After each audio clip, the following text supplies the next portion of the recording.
Good afternoon, everyone. This is our Wednesday, October 11th, regular Board of County Commissioners meeting. And we'll begin with, John, any additions or deletions to the agenda today? George, we have one proposed addition to the agenda. It would be an executive session at the end to discuss affordable housing acquisition. All right, great, thanks. Okay, next is we're going to open this up for public comments. Anybody wishing to make a public comment, you may do so. Come up to the mic, introduce yourself, and please keep your comments to about 3 minutes or less. Yes? Are you ready? Yeah, great. Let's ladies stand up, and ladies first. For the record, I'm Does this thing work? Is the red light on? Red light's on. Yeah, it's not an amplifier, it's for the TV. Oh, okay. I was concerned I was going. My name is Grafton Smith, and I'm here on behalf of Mountain Valley Homeowners Association. I sent you a letter. It should be in the packet if not.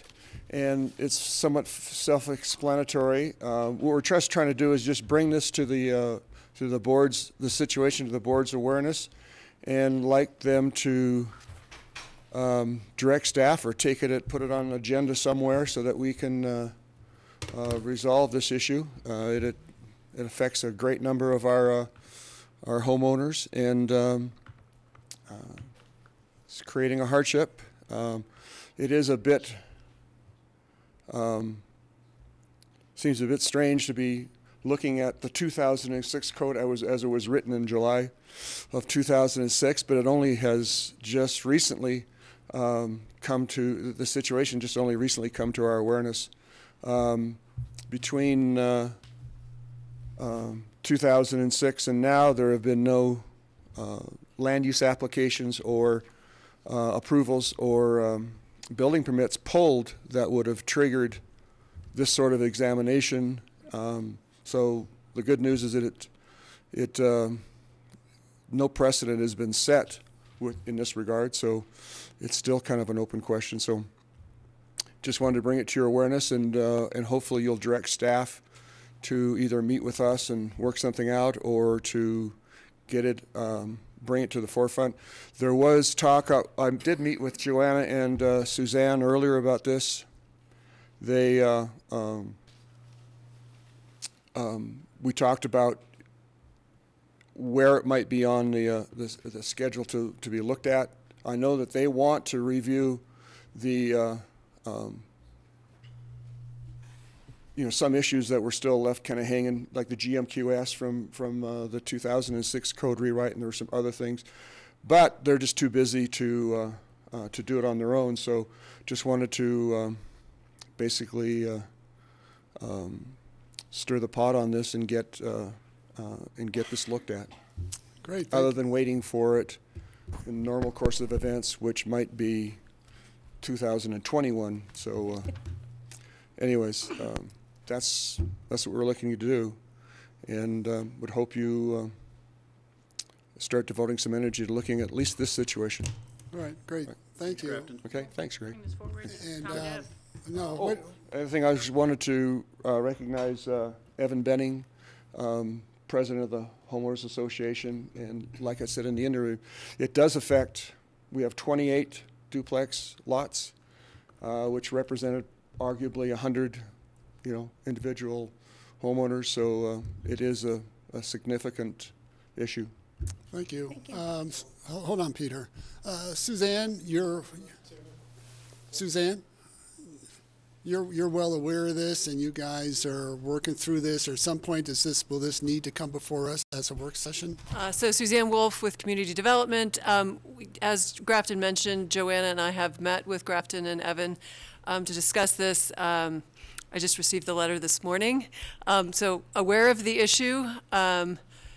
It is something to be looked at. I think Grafton put it well, that we have a lot of issues out there on a big fat list of code amendments we'd like to get to. Someday, obviously priority for the Mountain Valley neighborhood and a concern for them.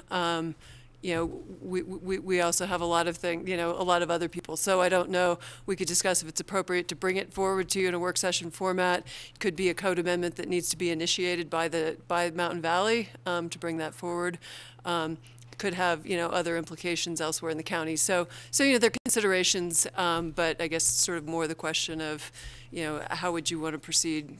Bring it forward at least in a work session to have an initial discussion to understand kind of the issue from both perspectives, and then sort of where that might go. Yeah, because I thought we had just looked at a land use application that was dealing with duplexes for square footages recently. It was not in Mountain Valley, but doesn't ring a bell. Not off the top of my head, but yeah. All right. Well, we'll stay on. That doesn't mean you didn't. All right. Well, we'll stay on top of that and see how we can move this along. I know we've got ComDev doing a lot of work on GMQS and house sizes and TDRs, and maybe we could add this as part of that discussion. Yeah, Patty? Yeah, I would definitely support that, and I know everybody's really busy this time of year with budget and all the stuff we have going on, so maybe it would be after we do budget, and maybe right after the first of the year, we can have a work session and get it forward and see how we need to address it. Okay, I think Peter had his hand up first. Or Can we talk about the same issue? Certainly, just come up to Peter doesn't mind if we do that. Certainly, come up to the mic, introduce yourself, and again, limit your comments to about 3 minutes, please. Hi, I'm Lori Winterman, and we have 2 properties in Mountain Valley. One my father built in 1967 that my children now have, and they have a half a duplex. And the young woman who manages the ER room for our entire hospital here is going to move in next week as the new purchaser. And this just came up to us that if she ever wants to expand it, and if she ever wants to add a garage, it's 1,500 square feet, and all the codes say that each dwelling is maxed at 5,500, and all of a sudden the county is interpreting this as, even though it's a duplex site, we only have 1 dwelling. Well, if you have individual ownerships on your attached neighbor, it has become a real hardship, because how do we deal with this when Mountain Valley is still, it has its own zone. It's its only neighborhood with its own zone. I believe it's R15A. And when you it's still a local's neighborhood. So if my children now have one house that a young doctor who manages our hospital can afford to move into and may want to expand, now all of a sudden she could be challenged by the attached neighbor who may want to take her total. So it's become a real controversy, and it says very clearly, when we all did this with McIreland prior to 2006, and Mountain Valley would have a duplex lot, 28 lots, has 5,500 per dwelling. A single family lot has 5,750. That's the confusion right now. So I really thank you very much for listening. Thanks, Great, Lori. thank you. Thanks, Lori. So I'm Larry Winterman, and we have another property in Mountain Valley. It's a duplex lot. And if we wish to, basically, if we wish to build 4,000 square feet aside, including garage, et cetera, on that lot, then we have to buy 2 TDRs. So basically, the value of our lot has been diminished by $500,000.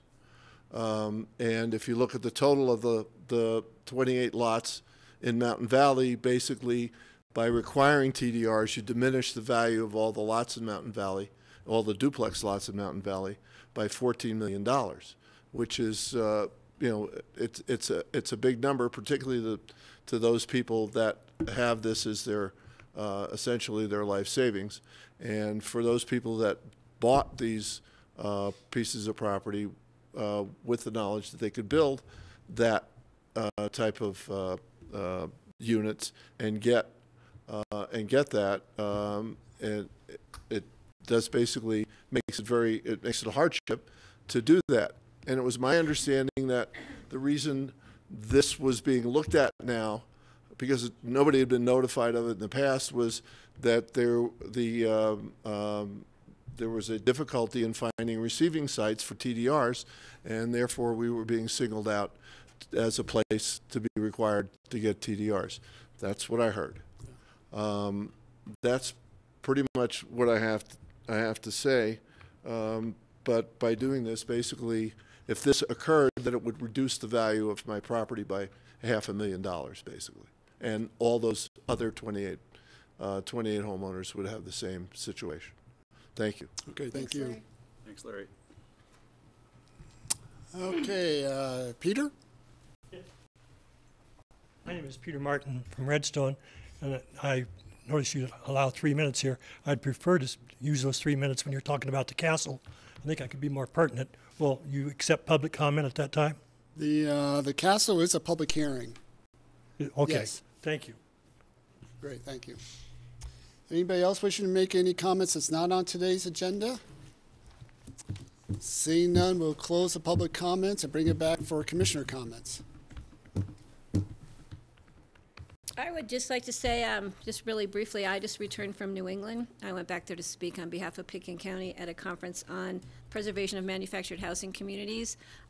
We were kind of exceptional to everyone in the room because the county as a board had actually stepped up to the plate to help preserve Smuggler Mountain, Lazy Glen, Woody Creek, Aston Village, and now we're hopefully going to be working on Phillips.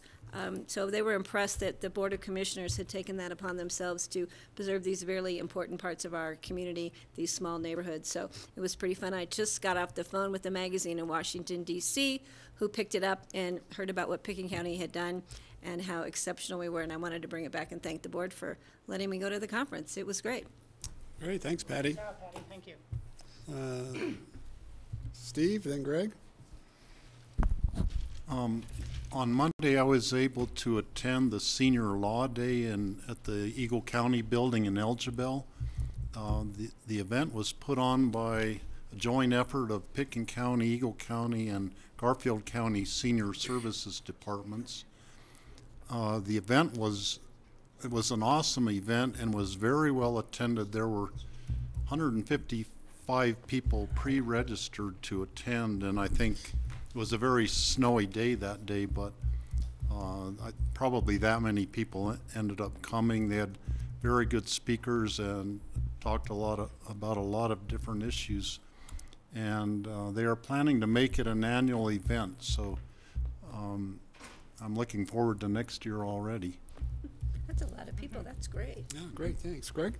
I just wanted to remind people that this evening at 6 at Mountain Rescue out at the Cameron Rescue Center at the ABC, there will be a public meeting regarding travel and issues in the high country, specifically started by the tragedies on Capitol Peak this past summer. So if anyone is interested in weighing in or participating in that, 6 p.m. at the Cameron Center for Mountain Rescue. Thank you. Can I just tag on to that? Because it's Mountain Rescue. I just want to give my thoughts and prayers to the Kennedy family for the passing of Hayden, their son, who was an instrumental part of the climbing world, I'm talking international, and an instrumental part of this valley. So it was a tragedy again, so, related to a hiking or climbing incident, so. Thanks, Patty. John, once again, it seems like CenturyLink, I don't know who was at fault, cut wires that impacted internet, phone service, and probably most importantly, 9/11. So it wasn't cut in Pitkin County, but Yeah, our understanding is it is cut down near Iron Bridge. It's almost the same location of the previous cut a few years ago. We are working through still how do we create better redundancies. Obviously, the county is in the process of building a 4 gigabyte microwave loop, and our intention is to have multiple internet connectivity into that so that entities hooked up to that middle mile network would it'd be a self-healing loop, so we wouldn't have the same failures that we saw here. But really, until we have that kind of redundant infrastructure developed in the county, we do still have single points of failures for a number of our residents. I believe valley-wide, obviously not just Pitkin County, there were 15,000 residents affected. yeah. So we're continuing to work on that, and unfortunately, until we have that new infrastructure in, we will continue to have some of these single points of failure. Yeah, there always seems to be a problem when contractors coming in, and there are ways to locate where lines and cables are, and I don't know if they're in a rush or what the deal is, but they seem to just sort of move ahead, and this is sort of an occurrence that is all too often, it seems like. Yeah, certainly the impacts over the past few years are, one was too many, two is way too many. Yeah. All right, thank you. Okay, with that, we're going to move on to our consent action items. This is a single reading, and this is for the minutes of the regular meeting of September 27th. I'll move to approve. Second. Any further discussion? All in favor say aye. Aye. Aye. Thank you, you. Jeanette. Next, under our individual consideration items, these are first readings set for public hearings on October 25th. The first is a resolution authorizing the repeal and readoption of the bylaws of the Open Space Board of Trustees. I know, I read it. Thank you. Thank you, George. I'm Dale Will, the Acquisition Manager with the Open Space and Trails Program, and I have with me today Tim McFlynn, who is one of our most longest serving members of the Open Space Board of Trustees. So we're happy to bring this forward. It is the result of a process that really started when we began considering the reauthorization of the program last year, and of course that ballot question was successful, and in response to that success, the Open Space Board decided to take a step back and review all of its basic operating documents and so on. I don't know if Tim wants to mention any more about that process.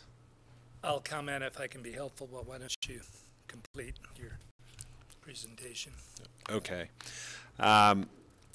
Really what we have here is an update of the bylaws that were last looked at in the around 2002 by the Open Space Board. They had been adopted in a kind of omnibus bylaws adoption for several boards by your board back in 2004.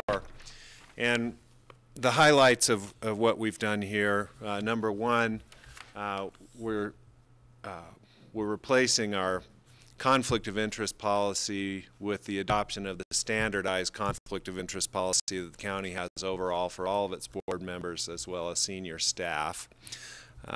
Secondly, we are enabling telecommuting by board members with the caveats that to have a meeting we have to have at least 3 people present, and let's see, we are dialing back the number of meetings that are required from 2 a month to 1 per month, although we still have the ability to call for more meetings per month on an as-needed basis. There's also a bunch of kind of stylistic changes. The original version of the charter relied on extensive quotations of, the original version of the bylaws relied on quotations of the charter, and we've replaced those with simple references to the charter because the charter's been amended a few times, and our quoting it seems to cause a problem of getting out of date with that. So now it's just linked by citations. Really, that's it. The overall bylaws are much shorter than they were originally by relying on so many of these external sources of authority. I'd like to just add a couple of things. This whole review, starting in the retreat last spring of bylaws, working agreements, and the like, was in conjunction with reauthorization, restructuring of the department, relocating the department, and several other things that were overdue. And we did a lot of this with John Peacock's help, which was valued. I thought it was kind of interesting that throughout the 90s there were no bylaws back in the wild days of the 90s. Must have been a different kind of era. I think all of these suggested changes, and I'm here on behalf of the board, and Wayne Ives, our chair, because I am only a few blocks away. But I think all of these are good changes, and I would urge that on first reading you adopt them. The one issue that's raised at the bottom of the first page is on this whole standards of conduct issue. It's an interesting opportunity, I guess you'd say.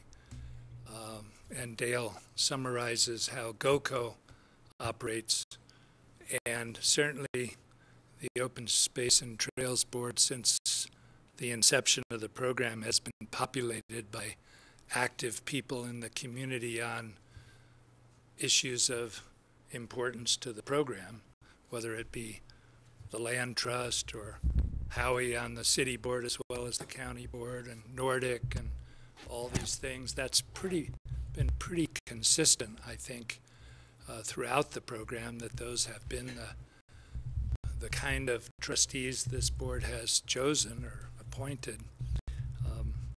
And I just note that. I think that it probably makes sense, as the memo from Dale and Gary and all of us says, to use this technique that is suggested of the board review that and not just make it a legal issue, because it's a broader issue. And I think the kind of people who have been on the board are very sensitive to and aware of when not to participate, not to vote, not to even be present. We already do that, always have. So it's the only comment. And I just thank the board on behalf of all of us trustees for continuing the program and getting it reauthorized and letting us continue to do what we do. Thanks. Great, thanks, Tim. And George, I'd just add, I had the opportunity to work with the Open Space and Trails Board and staff on this, and really the revisions that are in front of you, I think, really align much better with the charter and some of the foundational documents than previous versions of various documents that we were using for governance of the program. And I really applaud the work that the Open Space and Trails Board did. They took resolving those issues very seriously during the retreat and spent a lot of time on it in the retreat and after, I believe, to get at the recommendations that are in front of you. And I was very pleased to see the work come out. Yeah, thanks. So we did have a work session on this last week, and we tweaked a few little things that are reflected in today's resolution. So without any questions, Steve? Well, in light of the comments about the institutional conflicts, I suggest that we have, take a look at our standards of conduct and just see if we want to make a change in that or not, that would apply to all, all the different boards, and not try to make any change right today for the Open Space and Trails Board. So you're suggesting that we look at the similar language for all of our other volunteer boards at some point? Yeah, and just consider whether we want to make any change or not in that for all the boards. All right, we can revisit that. I think we should move that forward. But as that's it is separate from today. this. Yeah. That's just, yeah, I understand. Thank you. Other questions or comments? Is that Greg? Sure, I'd love to ask Tim and Dale if you could just comment on some of the motivation for some of these changes, with the reducing the number of meetings and That's it. term limits. I know has come up. Yeah. It turns out you don't need to do anything here, but I'd love to hear your articulate just how this came about. I'd love to say a couple of things. Certainly, and I could go through several, but I'll just take an example or two. Our annual retreats have been pretty valuable most years, and because of all that was going on in 2016, it just seemed time to go back and look at bylaws in every organization generally sit in a file and are never looked at. We certainly don't read them at night. You know, they're pretty dry. When they come up in nonprofits or other groups is when there's a crisis, when there's an issue. So they don't really come up very often. And we thought it was wise to just take a look, and the more we looked, the more we thought, wow, these haven't been revisited since a couple of times the charter has been changed in reauthorization eras without updating the bylaws. So we had to do something. And that led to, with John's help, a more thorough attempt to simplify and update the bylaws. And I'll just give you an example in response to your question. The desire has been present for many, many years to see more diversity, geographic, cultural, et cetera, more diversity of people applying for and being appointed to the Open Space Board. And one of the things that happens when you have not only 2 half-day plus preparation plus site visits plus everything else meetings a month is that's a big time commitment, and you tend to get older people who can spend the time even though they work full-time, some of them like myself, and that reduces the ability of some younger people in Redstone or wherever they might be with families to make that time commitment. So the thought of reducing the meetings and adding technology, dragging ourselves into the 21st century, was to make it more likely, as trustees are replaced, to attract more applicants, more diversity, all the rest, and to allow people who want to participate and read the packets and listen and participate with the new technology you're going to have by next year in this room to participate remotely so they don't miss a meeting and then everybody goes, gee, if you would have been at the meeting, you wouldn't be bringing all this up again. So that's just modernizing our ability to be active participants, which now you can do wherever you are. And you all know individuals on the board who I think we have a very high attendance record, but this was a desire to really make it possible to not get behind and listen in or speak up if you want to, so long as the chair is present, 3 members are present, so you can, in those circumstances only, call in and be with gotomeeting.com actively participating. So we thought that was a good idea. Does that help? That helps, thank you. Yeah. Okay, any other questions, comments? I'll make a motion. I'll make a motion to approve a resolution of the Board of County Commissioners authorizing the repeal and readoption of the bylaws of the Open Space Board of Trustees. Second? Any further discussion? Thank you, gentlemen.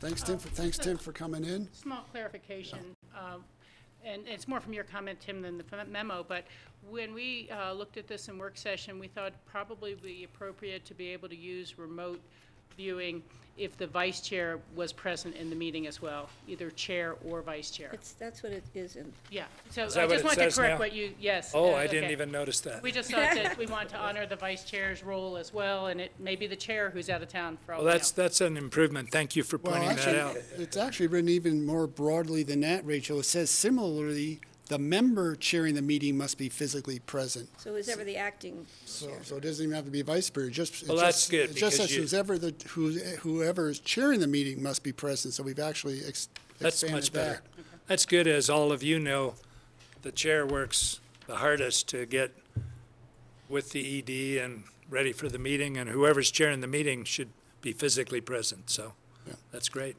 All right, so with that, let's see, we have a motion, we have a second. All in favor, say aye. Aye. Aye, great, We have thank you, guys. second reading on November, Next meeting. October 25th. October 25th. Thank you. Thanks, guys. Thanks very much. Okay, next is a resolution authorizing Ute Rockfall mitigation supplemental budget request. Good afternoon. I'm Connie Baker, Pitkin County Budget Director. And yesterday, the county engineer, G.R. Fielding, brought this request to your attention. This request was brought out of our normal quarterly cycle for supplementals because of the urgent nature of beginning to address this issue, as G.R. talked about yesterday. This does increase the general fund budget for 2017 by $35,000. Patty? Yeah, I really more than appreciate the timeliness of getting this out there. There's a apparent danger we want to make sure that we can mitigate. Seeing the photographs that GR brought yesterday was pretty exceptional to see the size of the rocks that had moved and the distance they had gone. So I'm really glad we're moving this forward, and thank you. Steve?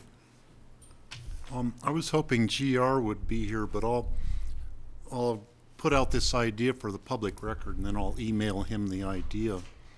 Last night, I suddenly thought maybe a helicopter could load up the rocks in a sling of some kind and take them to the bottom of the hill, so we wouldn't have any danger of, a rock accidentally hitting a house or going through the fence again, or those sorts of things. And it could be very cost-effective and efficient way to, and maybe a safer way to accomplish the task. Yeah, I think it's well worth looking at, and that's why we're having some engineering and rockfall specialists who come in to suggest what methods would work the best for this situation, what helicopters can carry. And how expensive helicopters can be.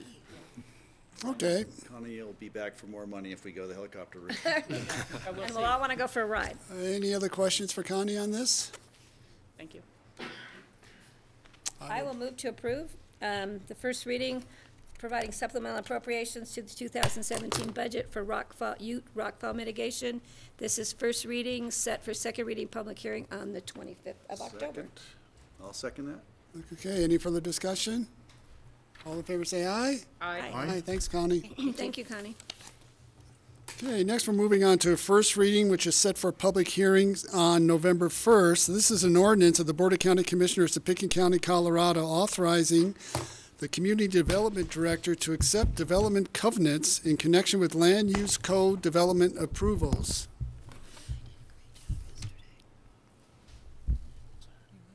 Way to go. I guess we didn't talk about who was going to go first. Suzanne Wolf with Community Development with Ryan Neely from the Attorney's Office. As you've noticed in some of your recent agendas, we've been bringing forward covenants to you for your acceptance by ordinance, which is something we've done sporadically in the past, but had been informed by the County Attorney's Office that the way the Home Rule Charter is set up is, and Ryan can probably explain this better than I can, that it required an acceptance by the BOCC. So we have lots of different covenants we require in association with development approvals, TDRs being one, agricultural buildings, the employee housing impact fee. I know we had one of those recently, the reduced fee for local resident.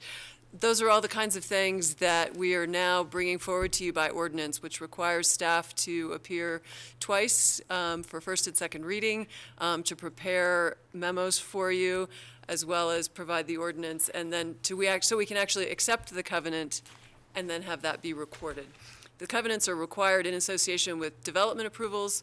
Sometimes they're just required as a condition of, before we can issue a building permit. In some of our ag buildings, it just show, it's a condition from the code.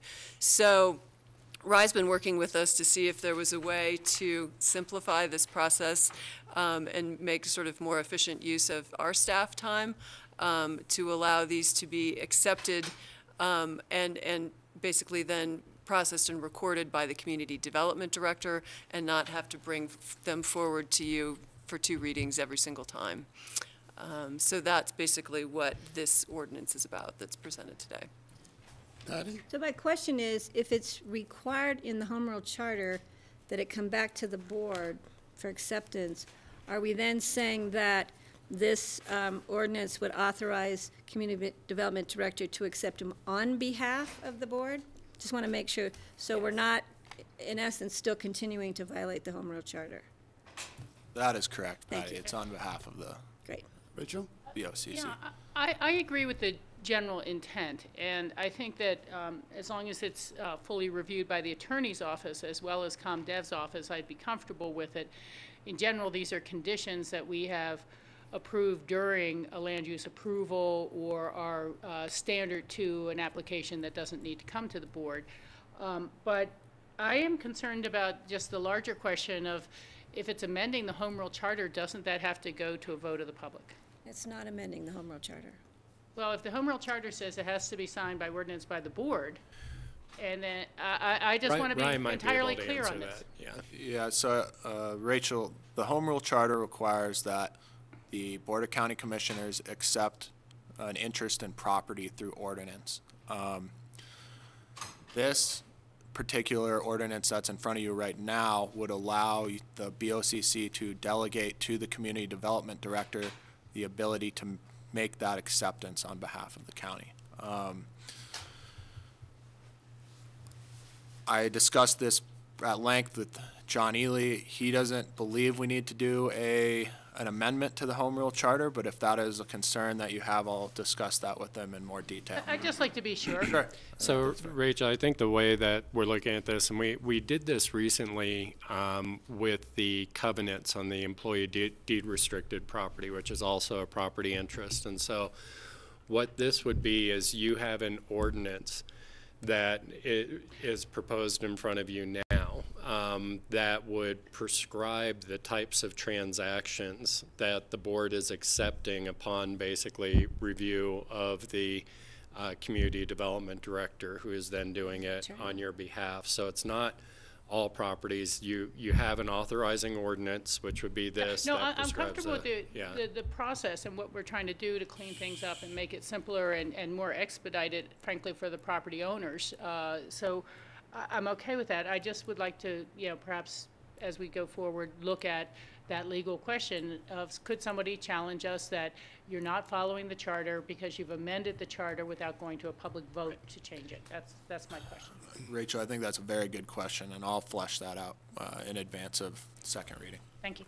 Well, one of the things we talked about, I think, at a work session, we talked about having ComDev come back to us perhaps on a quarterly basis just to update us on in terms of what has sort of moved forward, and if we have any questions or concerns and need to tweak anything, that would be an opportunity to be able to pass that on to ComDev. George, I think we did that with the covenants for the deed restriction, but I see no reason why we couldn't say, on a quarterly basis, just let us know so we're in the loop. The other question I have too is, and I'm sure that staff would do this, if there was an issue that came before you that you were concerned about accepting, that you would pass it on to us for that, like you do always. And we appreciate it. Happy to do that. I know you are. So my question is, would the board like to see it on a quarterly basis? Is that what you're saying, Patty?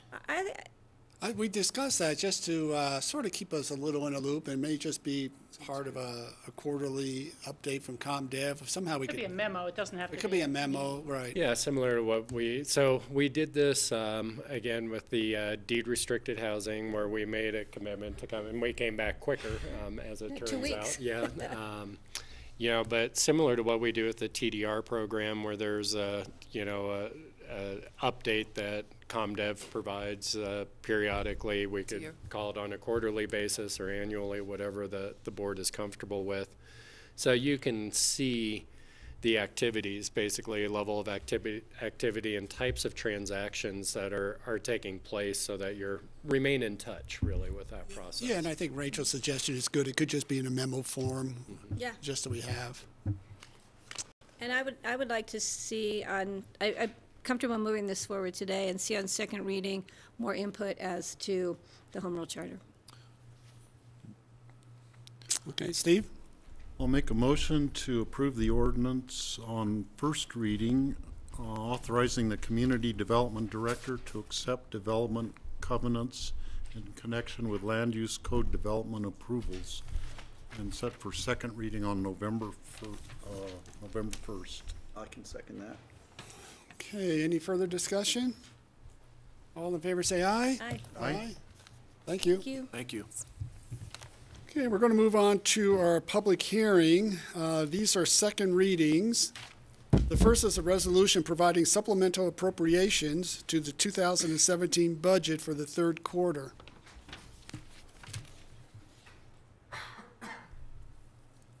This supplemental request is for third quarter budget supplementals, and there were 3 requests that were brought to you. They were first presented in a work session with staff present to go through the various issues and any questions involved in them. The first request is for $22,000 for the Road and Bridge Fund, and this is to improve, replace, and add lighting, LED lighting, in the Road and Bridge garage and sand shed. It's an area that's become a safety hazard for staff, and so the facilities is working together with Road and Bridge to bring this proposal to improve the lighting. The second request is in the airport fund. In July, a new custodial service contract was signed. There was only one bidder for this contract, and the request is to increase their custodial budget for the remainder of 2017 by $110,800. The third request is for the Solid Waste Center, and it's in order to initiate the final phase of the stormwater and leachate mitigation project at the landfill. And that request is $85,000. All of these put together will increase the 2017 Pitkin County expenditure budget by $217,800. Great. Any questions? Thanks, Connie. Questions for Connie on this? This is a public hearing. Anybody wishing to comment on this? I'll keep the public hearing open as we move forward to the other ones. I'll make a motion to approve on second reading, providing supplemental appropriations to the it's a resolution, supplemental appropriations to the 2017 budget for the third quarter. Second. Any further discussion? Only that, just so the public understands that we have gone through this before, and we've had a full description of what these additional expenditures for, and that we're all comfortable with it. Just want to make sure that it may not sound that way if you just got here today. Just tuned in. Just tuned in, right? Thanks. Okay, with that, all in favor, say aye. Aye. Aye. Aye. Thanks, Connie. Thank you. Okay, next is an ordinance of authorizing the purchase of an Aspen Pitkin County Airport employee housing. Do we know who's moving into this?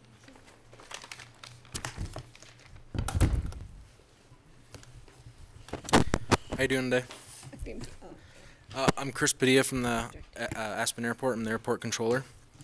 I first want to say that this was approved on the first reading. We're open for the second hearing, just to kind of give background on it. As you know, one of the challenges in recruiting and retention here in the Valley is housing, and the airport is looking to mitigate that type of issue for any potential projects and just being able to keep retention in at the airport. The airport was budgeted $1 million during the 2017 budget process for housing, and as an enterprise fund, we take no tax dollars, and therefore no tax dollars are being used for these purchases, just for the record. Originally, money was going to be used for deed-restricted housing, but after further analysis, the greater demand was from the employees that probably weren't going to qualify for the deed-restricted housing. So we conducted a needs assessment, and during the first reading, Steve had asked about some of the numbers, and I have those for you today. So we have 15 current employees as of when we did the needs assessment that were interested in employee housing. 9 of those were looking for 1 bedroom with justification. 5 of them for 2 bedroom with justification with a child. And there was a 3+ bedroom request, but you know, as far as our current biggest demand, it's 1 bedroom, and 2 bedrooms being the lead up cause, or lead up request. All of them looked for Carbondale and closer, which we agree with, especially being first responders. Only one wanted a roommate situation, so he is part of that 2 bedroom count. So that could offset one of the one bedrooms. So we do like that, but we also like the employees to be able to go home and not go home to work. 6 required a pet-friendly environment because of current pet ownership. So those were the big things. And then another needs assessment was easy access to transportation. And as Steve brought up last week, it was pretty up high up on our list too, even for the van pools. So we've been looking at properties that are definitely easily accessible to the BRT route. The unit that we are looking at, one more thing. This unit will be offered to the airport employees based on APSHA affordability guidelines. And so we'll be working with APSHA and working on those guidelines. It's a 2-bedroom, the unit we're looking at is a 2-bedroom, 2-bath, 1,128 square foot condo for $334, leaving $656,000 into our account for more purchases this year.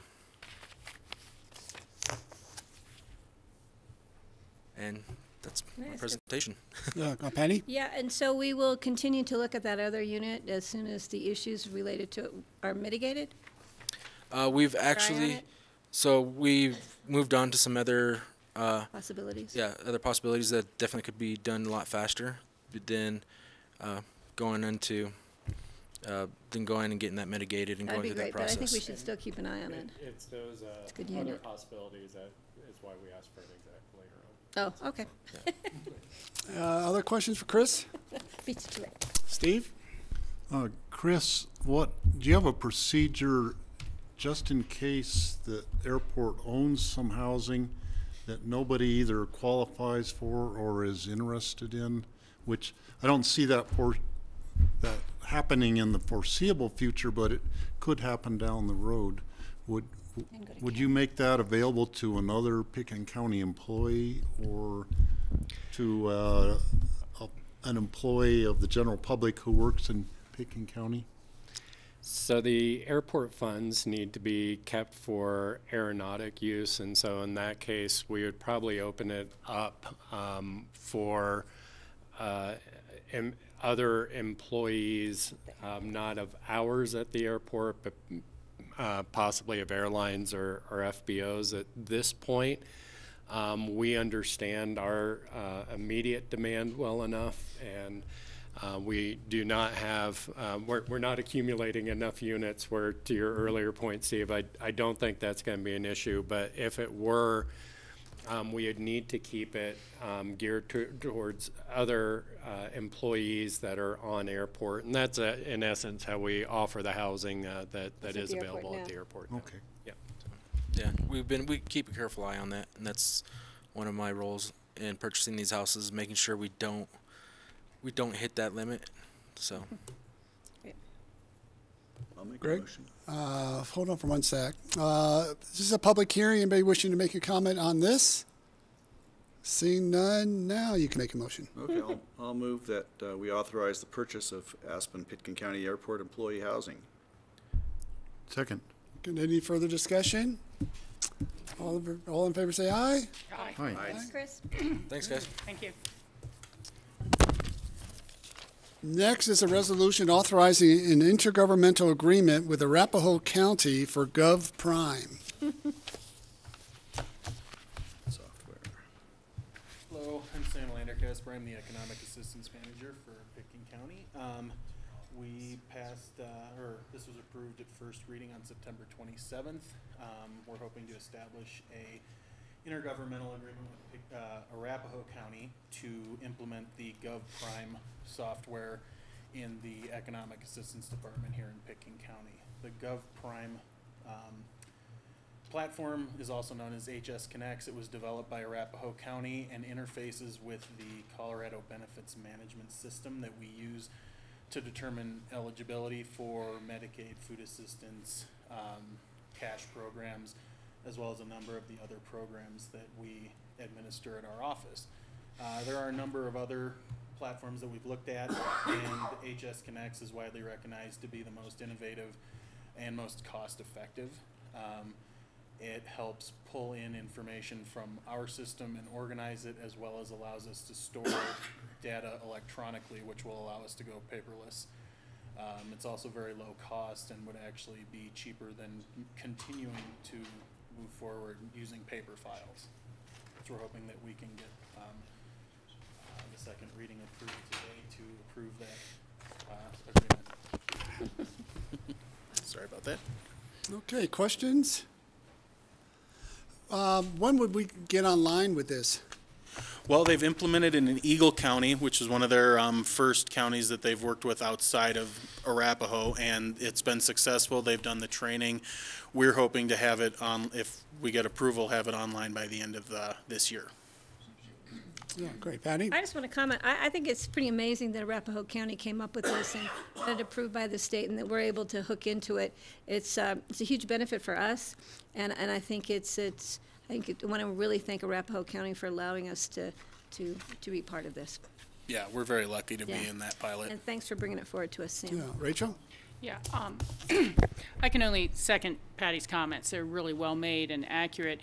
The state and the systems that we are required to use to deliver the goods as a branch of the state have been horrendously deficient for a long time, whether it's was it MSMB, you know, the management system for benefit cards, and recently it was just in the Post that hospitals are waiting 3 months for their Medicaid reimbursements from the state and really stretching their budgets out, and it's just been a disaster. And then you as a county can get penalized if you've gone through 45 minutes of putting someone into the system and the system kicks you out. It just freezes or closes or whatever.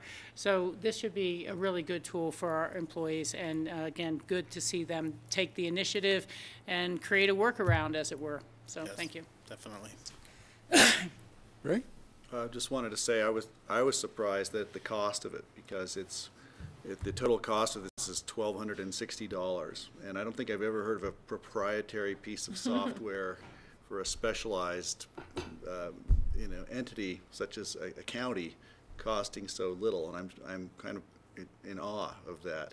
And I don't know if that's normal for this type of software, but it seems incredibly thrifty.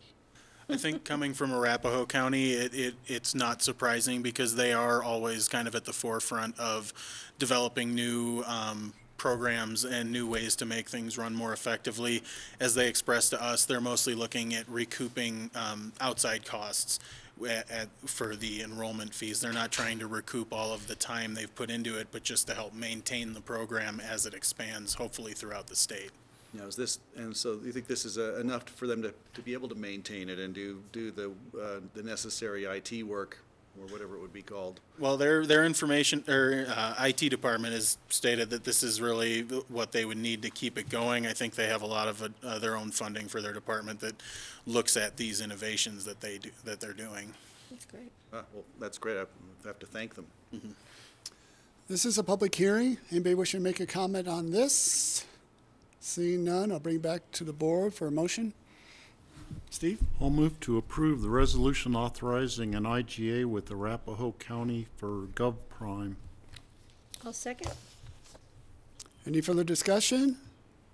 All in favor? Yes, Steve? I want to say that we'll probably be seeing Commissioner Nancy Sharp in the next couple of days in Denver. Rachel and I will be down there, and I was thinking just to talk to her, mention that we're excited about this, and really thank them for sharing it with other counties. That'd be great. Okay, let's see. All in favor say aye. Aye. Aye. Thank you. Thank you. Okay, we're going to move on to our land use public hearings. We need any time to set up? Why don't we take 5 before we go in for hours? A quick 5-minute break? Yeah. Okay, Grassroots going to take a short 5-minute break.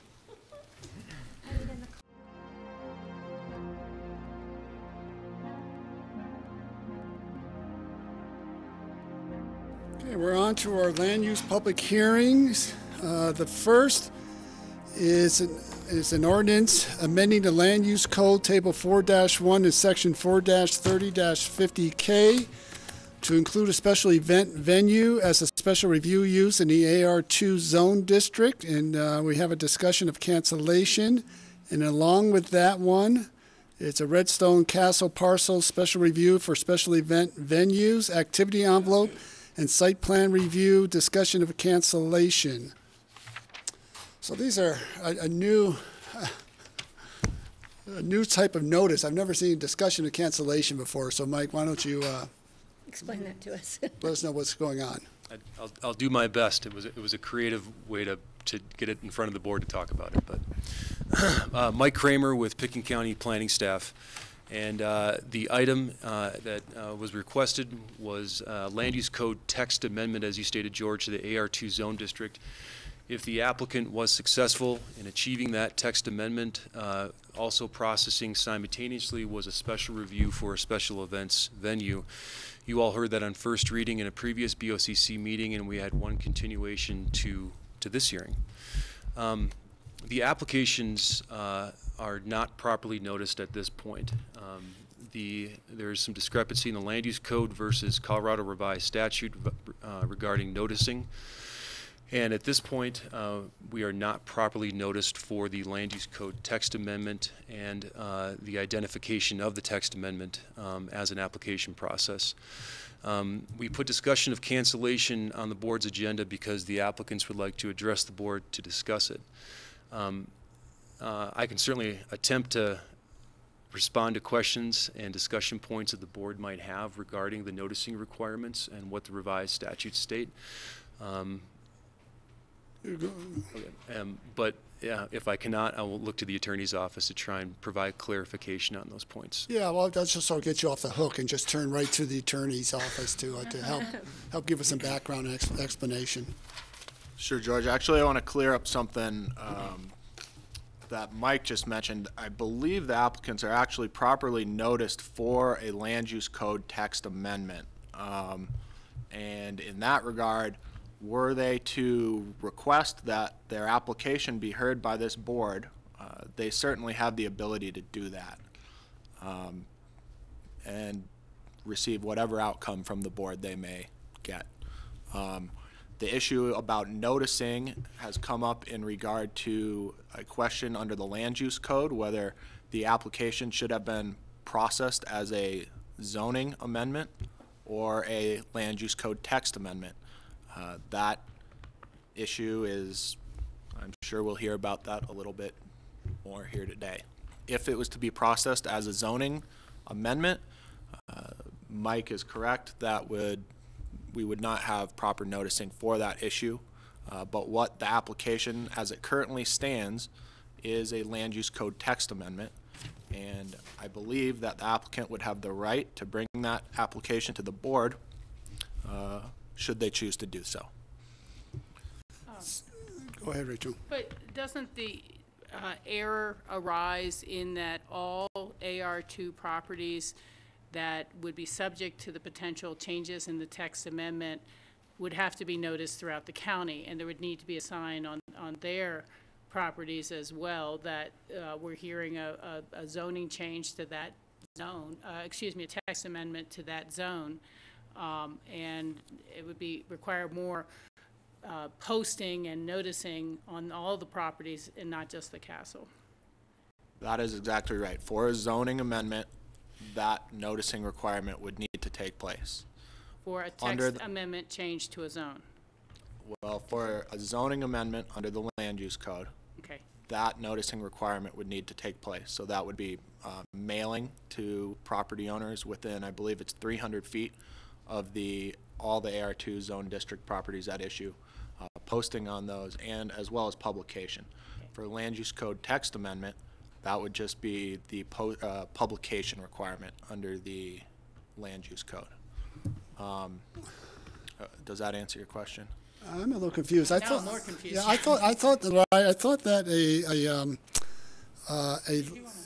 that a text amendment is actually a rezoning, and so for a text amendment, the land use code would need to be amended, but it's actually rezoning. So as Rachel's said that the notice would have to go to all AR2 properties, which you concurred on. Yeah, that is correct, George. So the application as it currently is on the agenda in community development is for a land use code text amendment. So in that instance, the noticing requirements under the land use code are for publication, and that has taken place. And that is the status of the application as far as I understand it in front of the board right now. The propriety of treating it as a zoning amendment rather than a land use code text amendment is another issue that we can discuss further if you would like, but as the application is currently in front of the board, it is for a land use code text amendment. Whether that is the proper way to process the applicant's request is a matter up for debate, I guess, and I could give you a legal opinion about that, which would probably constitute advice from an attorney. Oh, okay. So clarify for me then, in essence, by the code text amendment, we are addressing an issue in a zone. In a zone district. In a zone district, right? Specific zone district. Specific zone district. So, Patty, let me make sure I'm sure about what you're asking. The current land use code text amendment, as it is proposed by the applicants, would have an effect on all AR2 zoning in Pitkin County. That's my concern, and that's where I believe, and I hate to say it, but that's where I believe noticing should have gone out to all of those who would be impacted, would be all of those in that zone district. Okay. Steve? Is there anything the county can do in the way of a land use code change that would make us be in alignment with the state statute and to resolve this issue?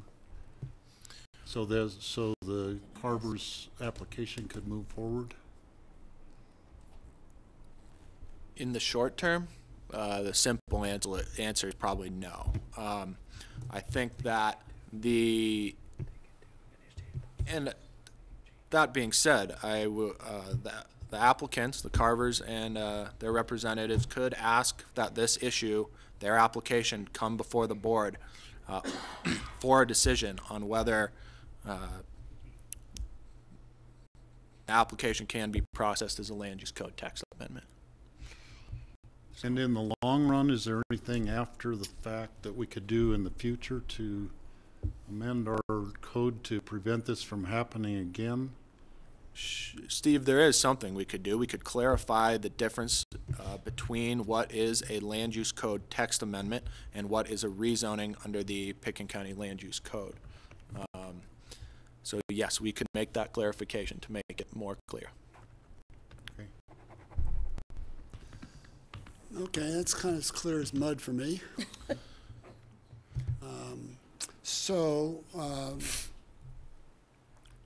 Mike? Again, this is a discussion for cancellation. And so what does that mean, and what would be the options for the applicant to do from here? I think we need exec session. I think I could speak to it if you'd like. George, this makes sense from. George, do you mind if I step in just for a second? I think where Rye was going in his comments, with it may be appropriate to have advice of attorney would be to adjourn into an executive session for advice of attorney so that you can get that fuller advice and maybe clarity that you didn't get from these comments. Sounds like a good idea for me. I wonder if we can maybe keep this simpler, and I wonder whether our community development director or Suzanne might be able to add some clarity to where we're at, and from their ComDev look at the codes, and see if we can avoid the executive session. That's all I'm thinking. I don't no, I'll try. Okay, try our best. I will try. Based on what we knew before we walked into the meeting was that the notice that was provided was not adequate based on state statutes to go forward from the perspective of rezoning. And so that's where we were heading with our discussion today. And moving forward, we were hoping that what we would do is move forward with the applicants relative to the historic section of the code, which allows for a pre-application meeting with the Board of County Commissioners in a work session format to come back to the table, bringing this application more in full with the whole picture of the property before the Board of County Commissioners in a discussion using much of the information that you've already heard as far as witnessing from the neighborhood, witnesses from the neighborhood and, expert witnesses with regard to the previous applications or the applications on the table today. So that's where we were heading. I can't speak for the attorney's office comments at this point, other than the fact that we felt like we were heading in a direction where we didn't have proper notice and we were moving forward from there today. So if the board needs to take a break in executive session, that's perfectly fine, but I think we had an understanding where we were moving forward today. Yeah, Patty? Yeah, first of all, I want to provide the applicants the opportunity to speak at some point during this. I mean, I think that's important. I will allow that. Well, I know, I'm just, on my behalf, I'm speaking for me. You guys can do whatever you want, I'm going to, but I also think I'm going to call for an executive session for the purposes of legal advice from our attorney. Okay. Patty, always happy to honor that request. Timing-wise, the applicant's attorneys have their hands up. Would you like to hear from them It's up first? to George if he or- wants to. Okay, but. He's the chair. Well, you made the call. I don't know Yeah, if it's well, immediate. apparently. But should we hear from the applicant's attorneys first? and If then we what have, they if we can sort of move this along quicker, certainly. I just, I'll try to keep it as brief as possible. Mark Hamilton from Holland and Hart. To answer some of the commissioners' questions, obviously I don't get the luxury of providing you with legal advice, but I can tell you what I think from this perspective. First of all, it's our view at Holland and Hart that this is not a state statute issue whatsoever. The state statutes only require publication. They don't require posting. The issue of posting property is purely a county code issue. And we agree with RIDE that the county code has two paths, one of which is a text amendment, one of which is a zone change. Until now, this had been a text amendment application where it had been applied for and received in that and processed and published as that. And it's our view that the zoning administrator, Cindy's office, has the authority to interpret the code since there is no definition as to what is a text amendment. And so we think that it could proceed as a text amendment based on that interpretation. And we would note that other jurisdictions, City, County of Denver, other counties do have text amendment processes like yours. This is not unique to Pitkin County. Setting that aside to answer Steve's question about what paths we think might also exist, without any code amendments, one possibility would be for if the county sponsored this AR2 change rather than the applicant, that under code that removes the posting requirement. And you can imagine that makes sense because the county changes applicable parameters within zone districts all the time without posting every single property in a zone district. So if the county sponsored it, that would cure this problem. Another issue that I think we've discussed at prior hearings is that one of the reasons we're here is the interpretation of the most restrictive provision in the code. You may remember the Redstone Castle properties are a little bit gerrymandered with 3 different zone districts instead of 1. And there's a code provision that says the most restrictive zone district applies. I think it could reasonably be interpreted to have intended to be the least dense, meaning that portions of the property are RS30, and so therefore you couldn't have more density than that. But in this case, it's been interpreted to use the most dense, the AR2 provision, to preclude the special events. If that maximum, if the county were to interpret the most restrictive provision as being the least dense, the way we thought it should be interpreted, this wouldn't be an issue either, because special events would be something you could apply for. The only reason we can't apply, again, is this interpretation that somehow the AR2 district prohibits us from applying for it. I guess I've already mentioned that, again, the state statutes, again, we do not think that's an issue here whatsoever, because they do not require posting. The posting issue is purely a county code issue. So we do think there are a variety of potential paths forward, although we're here to discuss in good faith Cindy's suggestion about a pre-app meeting as well. I think that is within the scope of the applicant's long-term goals, and we regret that we're here. So I have requested an executive session, so I'll make a motion to go into exec for attorney-client privilege. Okay. Advice from attorney? Yeah. All right, do I- I'll second that request. Second, any further discussion? All in favor, say aye. Aye. Aye. Right. We got a Go to the room. clock tower room. I know, we don't have the ball. You guys all get We to missed stay the ball. here. We find a corner to go hang in.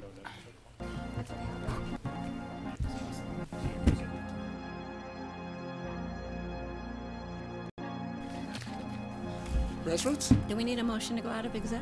We do. We're on? Okay, yeah. I'll make a motion to go out of executive session. Second. All in favor, say aye. Aye. Aye. All right, so after our discussion, it looks like we have two paths forward on this. The first is you can continue with your current application if you wish, with a date certain, and just follow that course.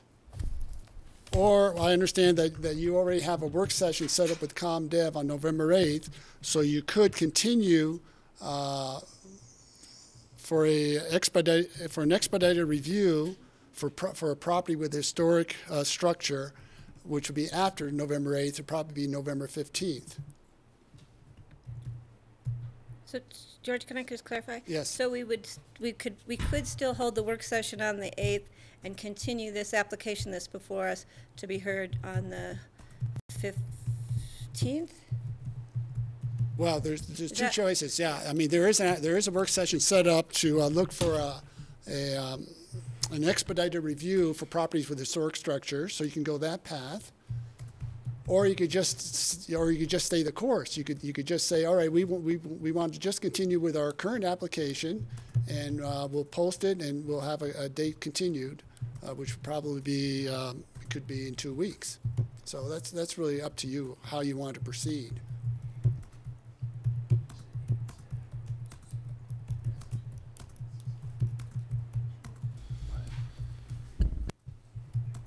So, do you need to go into executive session? You can leave you with that. So moved.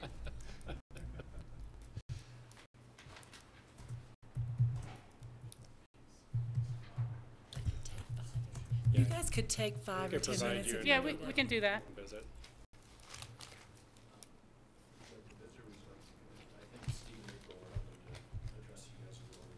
Well, they could do that regardless, but I'm just sort of starting this conversation with you. Okay.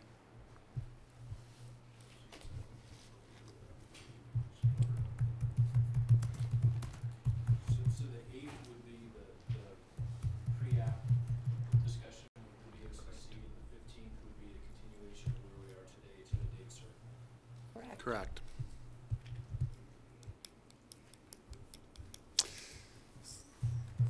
Really, if you do the pre-app, after the pre-app, it's sort of semantics.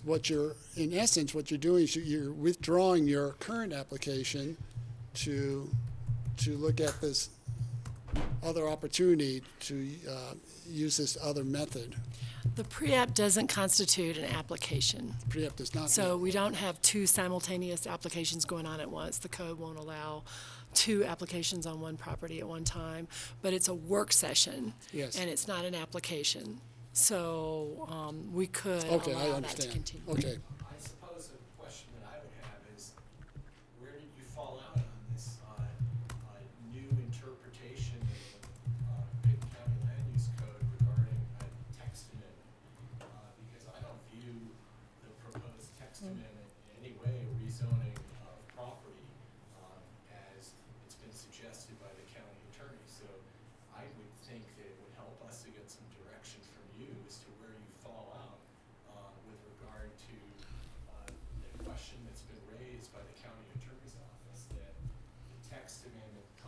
some change? Glenn, I think I can answer that for you. If you'd like to process your application to the point where you're going to have the Board of County Commissioners make a decision on the application for a text amendment, I think that's when you would get your answer on that. Right. Is there a reason why they couldn't weigh in earlier so we know the folks that time and effort if we were cruising against an insurmountable barrier? I mean, I think, We don't know. I don't know if an insurmountable barrier is the right way to phrase it, but Glenn and Mark, we've talked about this. You know what our position is on whether this is a text amendment or whether it's a rezoning. And from those conversations, I think you could surmise what my advice and what John Ely's advice would be to the BOCC on whether it would be wise to approve the application as submitted as a text amendment. But as the chair just told you, if you would like to bring your application forward as presented, the BOCC will take a look at that, and they are free to choose follow the attorney's office advice or not. Well, what I'd really like to see is a written position on recommendation from the county attorney's office on the issue. You know, here we've been involved in this process for months and months. An application was filed in March, and I think it is fair to the applicant for the county attorney to prepare a memo that states what their position is, because I've never seen, nor do I understand what the county attorney's position is on this issue. Sure. I'll take that under consideration. My understanding is that rezonings under the Pitkin County Code have always been treated like this, but I understand your point that you disagree with this is how the attorney's interpretation of the land use code. I would think that you would want to do the best, what's best for your client's interests. And you guys could read the tea leaves as well as anybody else in terms of which path would probably be the best path to go forward on. So you can keep, you can disagree with us, Glenn. You've disagreed with us in the past on land use applications, and sometimes you win and sometimes you lose. Can I just say something, George? I just want to make a point of clarification, and Rye helped me with this, but for me, a text amendment is different than an amendment to a zone. And I think what we're doing here is we're amending a zone district. That is the county attorney's position, that this is a rezoning under the land use code. But again, there is nothing to prevent you folks from bringing this to the BOCC under your interpretation of the code. And if you get a final decision at that point based on a well-laid record, which I'd assume you would want, you would be free to challenge that interpretation in the district court. Again, I think Steve and April would like to address you, but just so we understand, to be one more point of clarification. If we continue today to a date certain, being the 15th, at this point we would be continuing both the AR2 code amendment and the special event application. So two things would be continued for the time being, correct? Correct. Yes.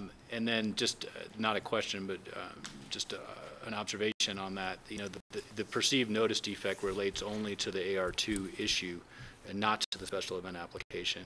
And I think as we discuss with the pre-app and move forward, we're going to want to be talking about if that process becomes something else, not to lose all the benefit of the expert witnesses, the folks who've already testified. And that's why I mentioned that piece of this we do believe, and I think the county attorneys agree, has been properly noticed. So anyway. George? And for me too, because you did present such great testimony, it's on the public record. And so Right, it's part and of we the don't public want to record. let that die as we have this creative discussion And I about think that's important. other alternatives. Rachel, do you have your hand up? No, it's okay. Okay. All right, so, Yep. Mr. Carver?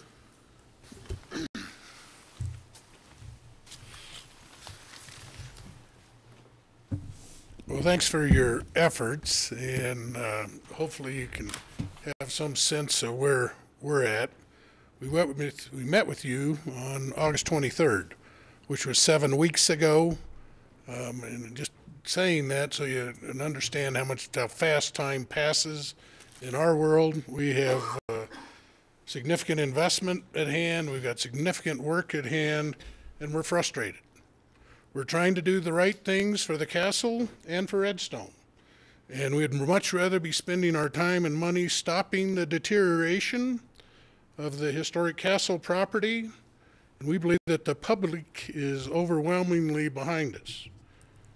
We've been working with the county planning staff for over 11 months to reestablish the castle as a venue for weddings and other special events. Our long-term goal is to reestablish the castle as a tourist accommodation facility complete with special events venues. Tours don't come close to supporting the needs at the castle. Our short-term goal was to host special events at the castle this past summer and fall. The history of the uses of the castle include resort and dude ranch, a country club, a golf course and ski area, bed and breakfast and wedding venue, overnight conference facility, restaurant, and special events. In 2004, I'm just trying to remind you where we've been, the county required such uses to be suspended due to inadequate wastewater treatment. The land use code does say that you consider prior approvals, but it was determined that we had to reapply, so that's why we're here again. The Pitkin County process choices presented to us at that time were either to rezone the parcels or apply for a special event venue permit. We went down that path with county staff and with our experts, and they advised us that a special event venue application would be the simplest and most expeditious way to get operating. As Mark mentioned, a portion of the castle land is zoned AR2. Each of the 3 castle parcels contain 2 or 3 zones, including RS3, RS30, AR10, and AR2. The land use code provides that when a property is located in more than one zone district, the most restrictive zone governs. That was interpreted again to mean that the AR2 applies, not the RS30 based on density. We worked with the county staff seeking a solution to this problem and collectively agreed to this AR2 zone text amendment change to make special events a special review use in the zone. We submitted the text zone amendment change on March 7th, 2017. And we attended a P&Z meeting on March 28, 2017, and we received P&Z approval at that meeting, and the county attorney's office was present at that meeting. So that was in March. Here we are in October, and it's 7 months, and we've been spending our wheels and money. We submitted a comprehensive special event venue application on April 19th, along with our application check for $6,287. We've hired an architect, a civil engineer, a traffic engineer, a landscape architect, a geologist, a wildlife expert, a sound expert, a land use planner, and a land use attorney to help us prepare this very costly, comprehensive application for a special event venue. The application is 191 pages long. After 7 months of review, including 2 meetings with the Planning and Zoning Commission, 3 meetings with the Crystal River Caucus, 2 meetings with the Redstone Historic Preservation Commission, several meetings with the Redstone Water and Sanitation District, and a lengthy meeting with you on August 23rd, the county attorney determined 2 weeks ago that the code amendment constitutes a rezoning of all AR2 land in Pitkin County. We don't agree with the opinion, and our attorney's present. We've had those discussions, and I think I see the tea leaves on the wall about where we're headed. That precludes us really from presenting this special event application. This is a very abrupt end to a long and expensive process for us. Mark's not aware of how the county staff has the ability to unilaterally cancel this session. We believe that we've solved our neighbors' concerns about access and noise. We're very close to starting the sewer line installation, and we're conversing with our neighbors regarding traffic. So, on another front, we are pursuing designating the castle to the Pitkin County Historic Register. As you know, your land use code provides in seeking such designation, the opportunity to meet with you for a pre-application conference. We're hoping to meet with you for this pre-app conference before the end of October. I just heard it's November 8th. Is there any chance we could do that earlier? You know how fast 7 weeks fly? November 8th's a month. We understand that this is your budget season, but we hope you can make a special meeting time for us, considering what we've been through. We're attempting to do the right thing with the castle, provide for public access, stop the deterioration, and provide sewer. There are very few economically feasible use models for the property like this other than a private enterprise. Without a doubt, tours don't even cover the expenses. The large majority of the people in the Crystal Valley are supportive of our efforts and plans and recognize its benefits to the valley. Your land use code, section 7-20-100, provides for the recognition, protection, enhancement, perpetuation, and continued use of the historic sites, structures, buildings, features, and areas that contribute to the unique quality of the landscape. We need you to schedule our pre-app conference sooner rather than later. We need your help.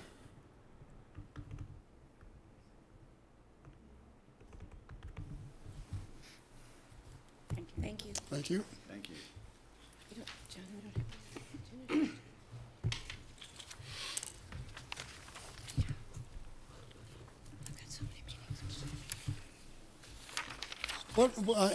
What would be the opportunity to have a pre-app meeting earlier than November 8th?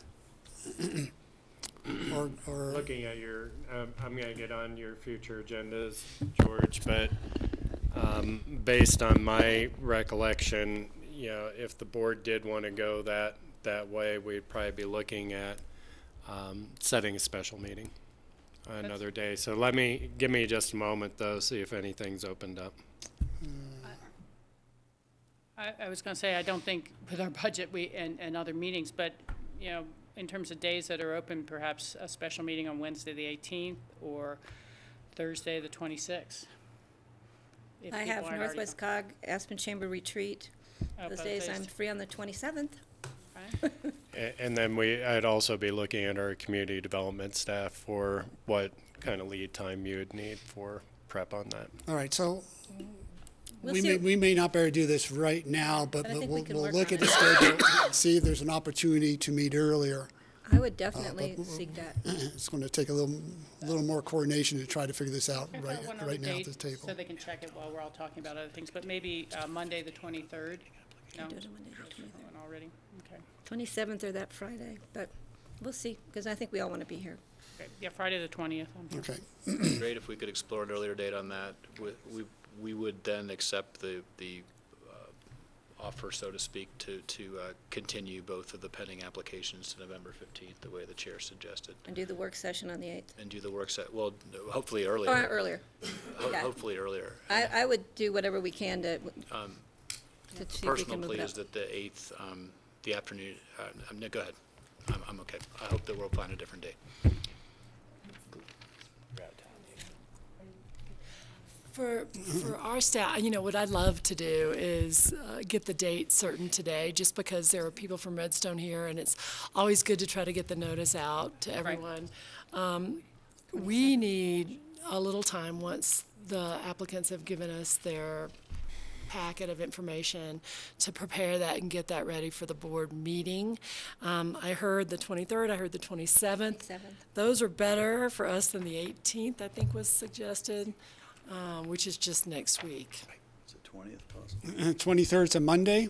I can't do Monday, but I can do the 27th. The 18th, I have a retreat, and the 19th, I have How about the jury duty. How about the 26th? Thursday the Thursday. 26th. I have Northwest Cog budget. I'm actually looking at the 24th, and if we're willing to come in In the morning? early or work through lunch, we could Probably both. we could definitely do an hour. Would an hour be sufficient at this point, or do we need longer? ComDev's budget's up that day. Yeah, your budget is that day. But no, we're happy to do that day. Yeah. How much time do you think we would need, Cindy, for this pre-app? I'm looking, excuse me for Yeah. 1 second. I think at least an hour and a half. I'd say at least 90 minutes. Okay. So we can even do a, We may have to cut a little bit out that day, but why don't I look at finding 90 minutes on the 24th? we could do a working lunch.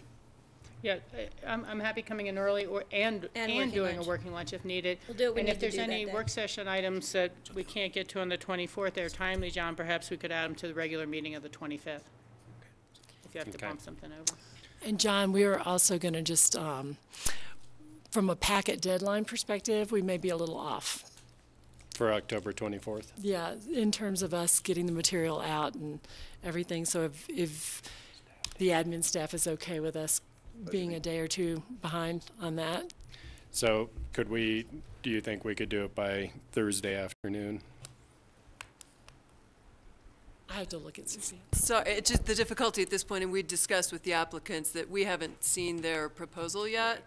We'd hope to meet with them next, get that by the end of this week, meet with them next week, and be able to sort of jointly work on that to be able to start to bring that forward. So just the difficulty is going to be, the normal timing is about a week prior. Right. Where we get you a memo. We just may not be, maybe we'll have their proposal, but I don't know, how much. We'll work through that. So yeah, and- that's more the administrative side of it. Well, would it be better to look at Friday the 27th? Just for a special we would be meeting? happy to do that. It's up to you I guys. think the 27th, if it works for everybody, would make staff's life a lot easier. Yeah, I can do it the I can do it in the afternoon. I'm tied up in the morning. I will be. You're not here? Greg is not here. And I won't be here, but I don't think you need me here. You for won't be that. here on Friday? 27. All right. Any takers on Monday, the 30th? How about Wednesday the 25th? I don't know if that gives us any more time for you guys, but Morning of the we 25th? could do a morning of the 25th before our regular meeting. No, that makes sense. I have a conflict. I think when staff can get us the information, if they can email it to us over the weekend, before It doesn't give Monday. them a lot of time to review it, is what I Yeah, think but we're I'm trying to saying that we say. understand that, and I think we're willing to be flexible. I'm willing to be flexible with that. Let me just state that, what we're going to prepare for the staff is not a complete application by any means. It's going to be like a bullet point concept plan for what we're going to try to achieve. And That's all we it'll need. probably be an analysis of a couple different zoning options to get there. So it's not going to be a full-blown application and. It shouldn't be, yeah. Okay. We don't want it to be, because we can't have two applications. Okay, well, so we're left trying to work it into the 24th? My suggestion now, since everyone is going to be here on the 24th, we try and make that work. I'll work with ComDev staff on the review process, gets it in a little bit earlier for the applicants, and we'll work to readjust that day so that we have an hour and a half. And we'll let the Redstone Caucus know that we are setting this for the 24th so that they can get the word out. Out as soon as possible on the date, and then we'll get the exact time as John rejiggers the schedule. So George, are we still going to allow any public comments? Okay. So that work for you guys? It will, and we appreciate you taking. Thank you. It definitely is appreciated by us. Do what we can do. Okay, this actually is a public hearing. Is anybody wishing to comment on this? Having heard this discussion, where we're going to go? Seeing nobody? George, they don't have to necessarily comment on where we're going, but on the whole application in general. I understand, yeah. Yeah. Yeah, Maybe they don't understand that. I think they do. Anybody wishing to make any public comment on this?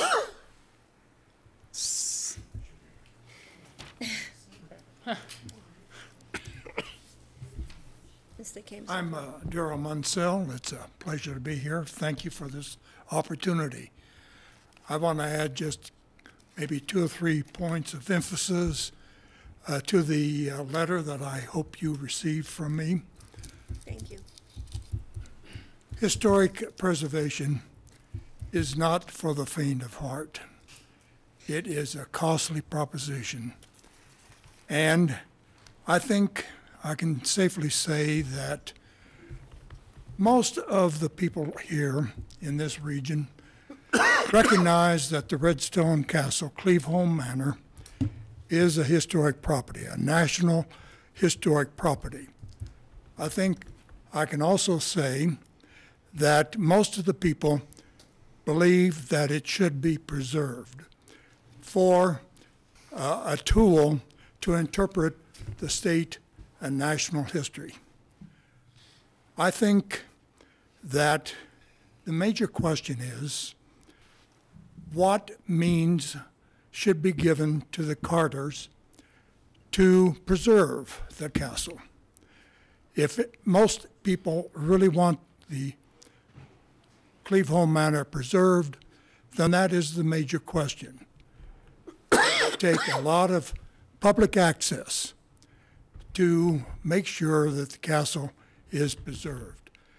I think in the letter that I sent to you, I outlined a brief history of what has been done over the many years to preserve Cleveholme Manor, the Redstone Castle. I think the Pitkin County contribution to the historic preservation of the castle is very significant, and I really want to thank you for your participation in that preservation process.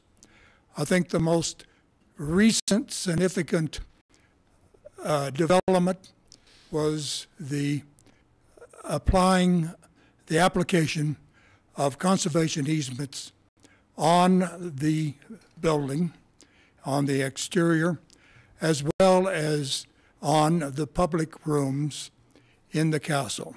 It is my understanding that there are only 2 other buildings in the state of Colorado that have interior preservation easements on them.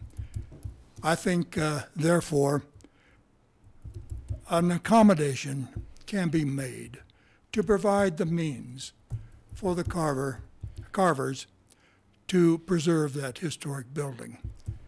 I really urge your support. Thank you. Thank you. Thank you. Yes? Hi, Peter. I'm Peter Martin from Redstone, and when Darrell was president of the Redstone Historical Society, and I volunteered to be their pro bono attorney and take on the IRS and the SEC in litigation pro bono in Denver and in Florida, and no one said we had a chance. And everybody was sympathetic, but they didn't want to contribute anything to it, but we won. And we went through this terribly tedious process. And then it kind of fell into the wrong hands, and I felt like I had it for 10 years, who didn't do anything to it except replace the roof when he was forced to do so. Now we have it in really good hands.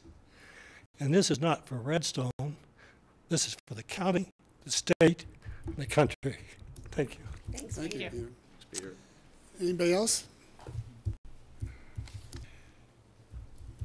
Good morning. Joe Gates, Redstone. The group that I work with all the time is Crystal River Park across the road. The issue of public safety, and we brought this up at the last meeting, public safety, noise, the impact on animals, those things have not been resolved as far as my group is concerned. I know studies have been done, and we appreciate Mr. Carver's work on that, but there's no level of comfort for us over those issues. Again, noise, traffic, impact of animals, public safety in general. So there's a lot of work yet to be done, and there is a process. I guess you guys are figuring out what that is.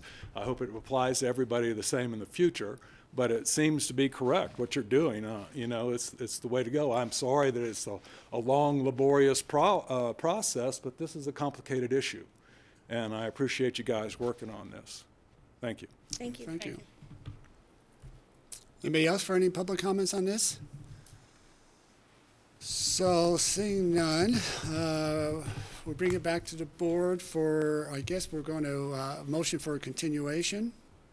Yeah, we need a motion. I'll make a motion to continue this application to a date certain of November 15th.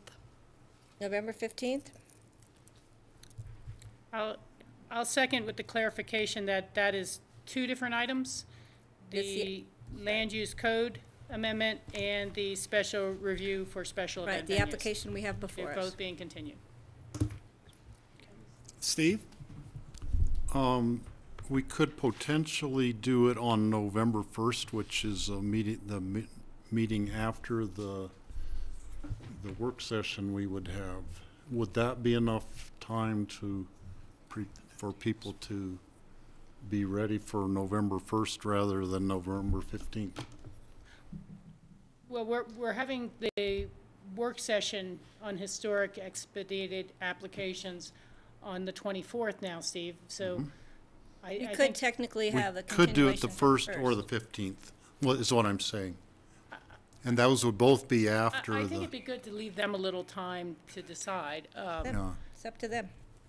Amend my motion. I mean, we just, okay, I'm sorry. If they want to do it on the 1st, it's up to them. Yeah, no, that's fine.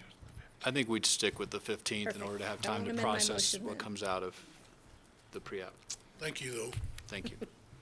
So we have a motion, we have a second. Any further discussion? I would make one comment that I thought about making before, but Glenn and Mark, just to your point earlier, I think the difference of opinions of attorneys points out the potential vulnerabilities of a decision we may render whichever way it would go. And that's something that when decisions are challenged by others with standing, it can be far more delay and laborious than what we've been through so far. So I do apologize that there's been issues, but at the same time, we're getting ready to hear a continuation of an application where those parties battled for years, going back and forth in court. And making sure whatever decision is rendered at the appropriate time is more bulletproof, I think will serve well.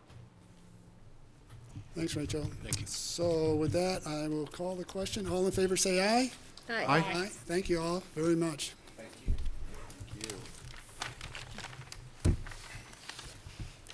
Okay. Sounds like we should listen to this next one.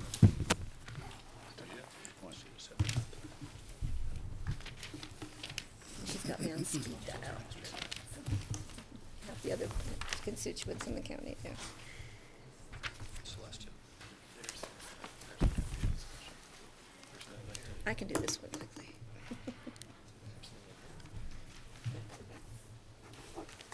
So, appeal the adjustment. These are some things the Historic Foundation gave to me.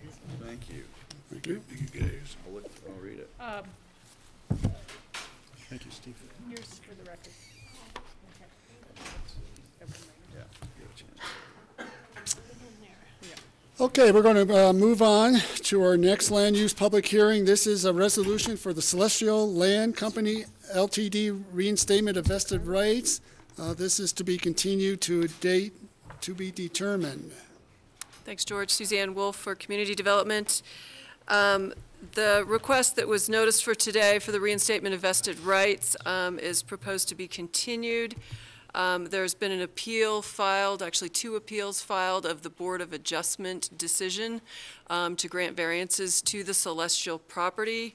There's a provision in the Land Use Code, Section 2-20-10D, that provides for a stay on processing of any permits or applications, processing or issuance of any permits or applications when there is an appeal or litigation that may result in the alteration, amendment, or voiding of a previous determination or action pursuant to the Land Use Code affecting developability, zoning, development regulations, construction, improvement, or other aspects of development affecting a parcel of land. So given that language in the code, the determination has been made by the Community Development Department that the appeal results in a stay on the processing of the permits that are currently in-house, as well as the consideration of the reinstatement of vested rights. So the Celestial team was notified of that decision last week and informed that we would continue the reinstatement of vested rights. Just the one thing I had a date to be determined. The appeal has not yet been scheduled to the BOCC. We're waiting for the the appellants to provide the transcripts from the Board of Adjustment hearing. Once we receive the transcript, at that point, we then schedule a date before the BOCC, which would be a noticed public hearing. So we're probably out a little ways on hearing that appeal. So I'm thinking just to hold the noticing again for this item, I would suggest a date of December 6th, which is probably a point when it might also be pushed further down the line, depending on when that appeal hearing has been scheduled. I have a question. Patty? So by continuing their request for revesting or continuation of their vested rights, we are allowing them to take longer to get their vested rights because there's a time frame, right?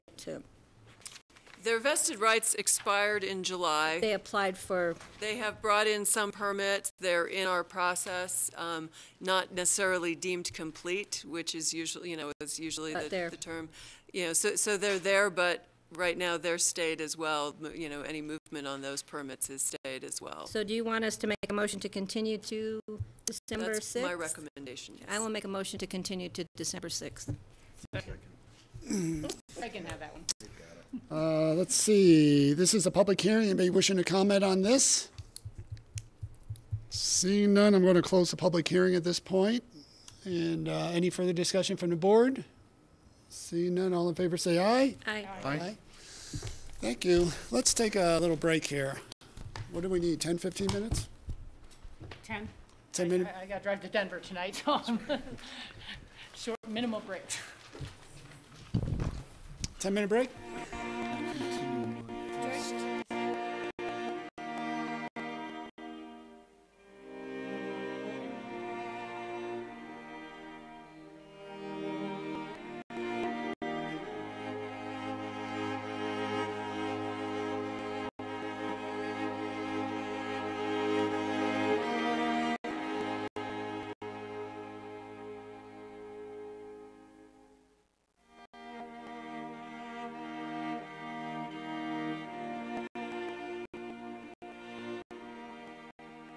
We're moving on to our land use action items, and let's see, there's three that sort of go together here, so I'll read them all, three of them. It's 501 Buttermilk LLC, the Skybeam subdivision.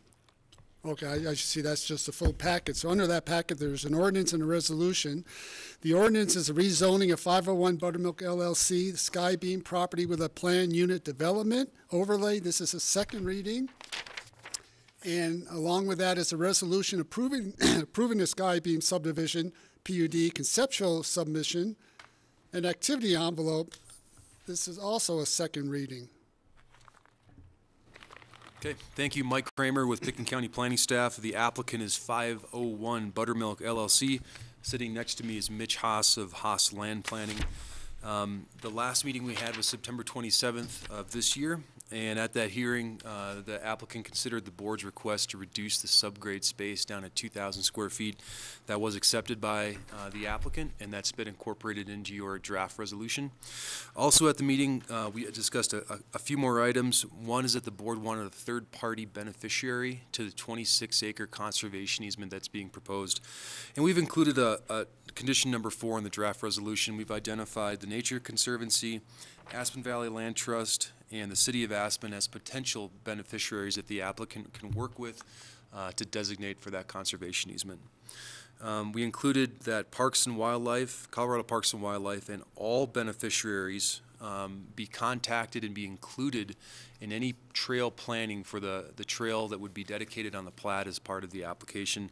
That's condition number 5 in your resolution. Lastly, we were going to firm up the no further subdivision, and we've included a condition in the resolution that states just that. So this is second reading, and staff is recommending that you approve the ordinance to rezone to the PUD and then the subdivision resolution. Great, thanks, Mike. Any questions for Mike? No, thank you Steve? for your effort. Mike, in the packet, there's a map. I don't know which page of the packet it's on, but it shows it's this page with a site, like a site plan or a schematic of the driveway and the building. We can put it up on the Elmo, Steve. And on there, it says, there's an arrow, it says proposed CDU that I have highlighted in yellow. And that's the first I ever heard of a CDU being proposed.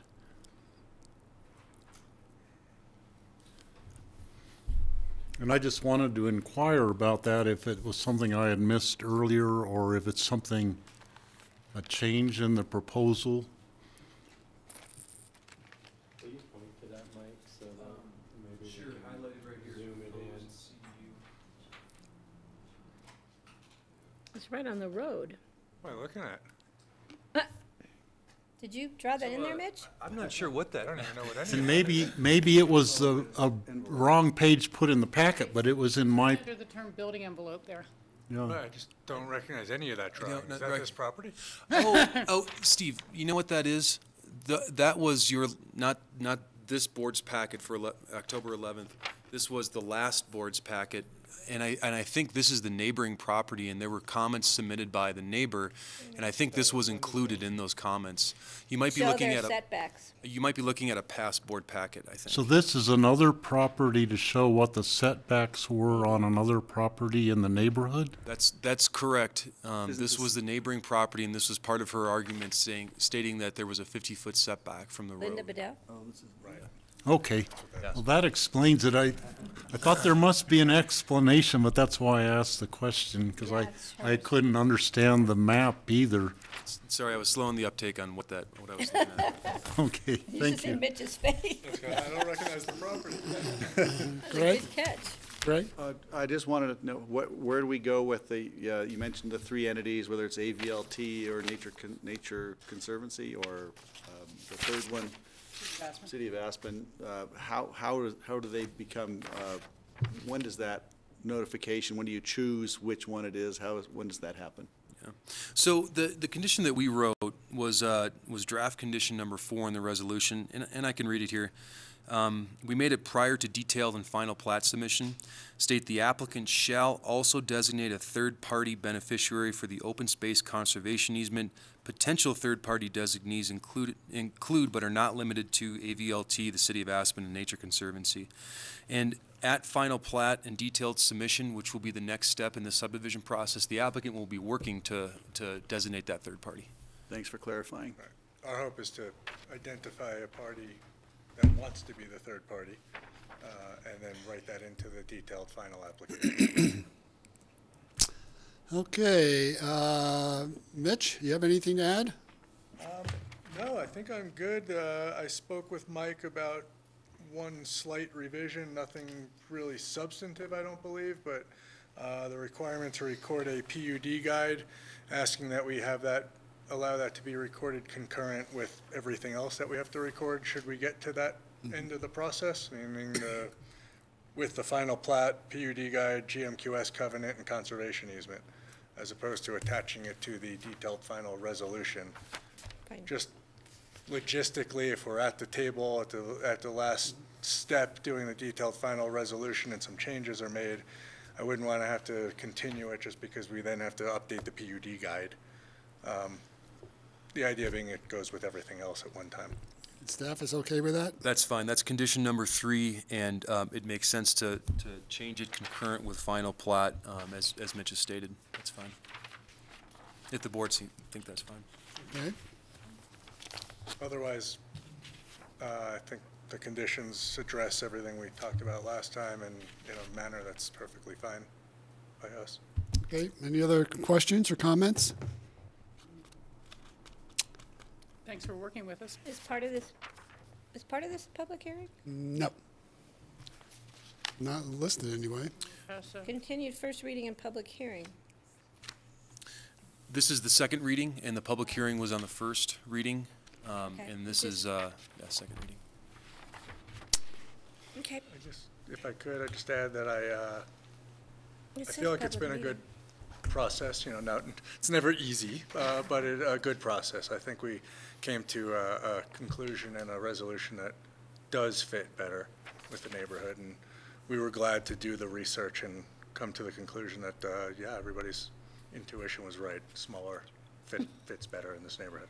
Yeah, well, thank you, and thank your applicant. So this is a public meeting. On the second page of the memo, it says, second reading and public meeting for October 11th. Correct, not a public public hearing. hearing. Yes. Just a public meeting. The public can come, but they can't speak. You think I motion? Please? Do we need to do two motions? You may as well. Yes. Okay, I'm gonna do two motions. A motion to approve the 501 Buttermilk LLC or Skybeam subdivision ordinance to rezone to a plan unit development overlay, subject to the draft ordinance. Is there a second? Second. Further discussion? Steve? I still don't agree with the rezoning and will vote against it for the same reasons previously. Okay. I'll then call the question. All in favor, say aye. Aye. Aye. Nay? I'm All sorry. right, I'll make another motion Opposed? Yeah. to approve the 501 Buttermilk LLC Skybeam subdivision resolution approving the plan unit, the PUD review, activity envelope review, and subdivision conceptual submission as outlined in the attached draft resolution. Do I have a second? Second that one, too. Any further discussion? All in favor, say aye. Aye. Aye. Aye. So Mike, can I recycle this now? Yes. Great, thank you. Unless Mitch wants to take it home. Thank you. I've got more copies of it than I need, I think. Thank you. We'll turn around the next application quickly. Okay, next is a resolution approving the horseshoe load activity envelope amendment.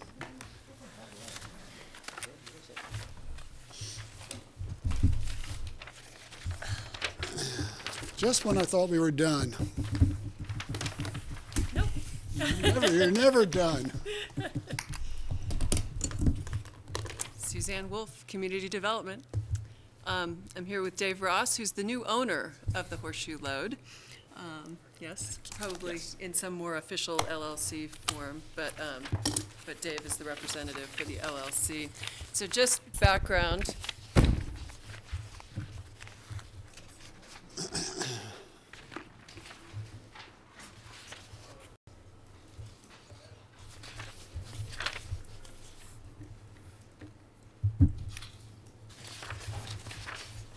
Close to me.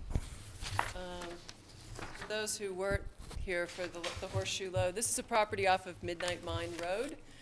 Sorry, I could have pulled up maps and more would be a little more colorful to get your bearings. But as you're coming up Midnight Mine Road here, maybe my pen is better. Here you can see the Horseshoe Load. Midnight Mine Road continues climbing up. You haven't yet gotten up to the mine area, so you're just a little bit below that for your bearings. There's a driveway that comes off into this area, and there was, when we talked about this last, a cabin on the property that has been removed. So when we go in here, again, for those of you who recall, it's a fairly constrained site. It came to you through a takings decision, and I'll just leave that up for now. Can I ask real quick, was this the site that had the issue with the fire truck being able to make that turn and go up the driveway? No. No. This is another one that, okay. This one's rural remote, so I'm not sure The which other one. one was rural remote, This was too. rural remote, because usually we're not often as concerned about fire trucks being able The to fire department was. get, into there. So, I think it is the site. I don't That's remember okay. a fire department issue here, but the issues that were discussed and why it came to you as the takings were concerns about development in avalanche hazard areas as well as on steep slopes. So there was initially a denial that came to you as a takings, and then there was a remediation of the takings with Board Resolution 098 of 2015, which approved an activity envelope. You can see the activity envelope shown here, pretty restricted. You see the old cabin at the end, which was a condition of the approval of the approval was to remove that cabin, and that did occur. But the envelope is mostly made up of a lot of driveway and a little bit at the end of area at the end of that driveway. In the areas you can see beyond the cabin, sort of to the south, you can see the arrow at the top of the map showing south is to the right on the map, was in the red zone. So that area was originally proposed to be included in the activity envelope and was removed because the code prohibits development in an avalanche red zone. So they were left with the area in the blue zone, you know, and some very limited areas on steeper slopes adjacent to the driveway, but limited. So since that time, the property has been purchased. Further analysis of the avalanche hazard was done by Hal Hartman, who was the avalanche expert for the original application. He did some further work and made a determination that that south end, what was shown as a red zone on this map, was not really a red zone, that he found that avalanches would not reach this area based on his analysis. His report was forwarded on to the Colorado Geological Survey, who also included the Colorado Avalanche Information Center to review that report. Those letters are attached to the packet. And based on that, they agreed with his assertion that based on what he's shown, that the avalanche hazard within that portion of the envelope, so an extension of the envelope, and here, let me put this up. Actually, that one,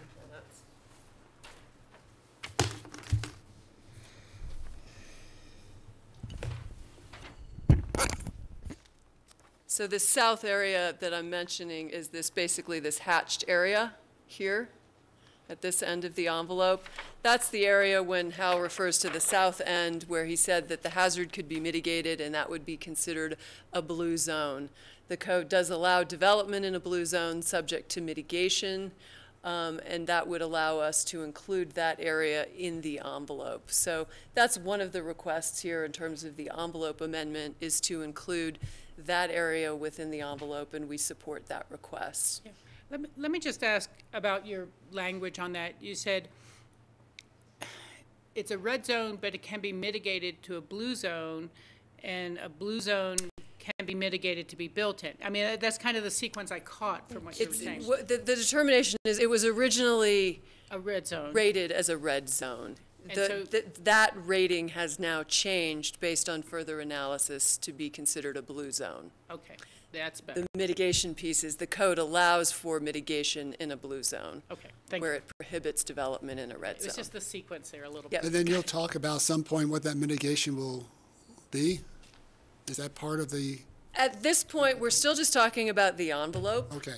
The mitigation would, what the mitigation would look like, that occurs at site plan review when we see not only, a cabin, other development on the site, but what is the mitigation to accommodate that look like? What's the impact of that?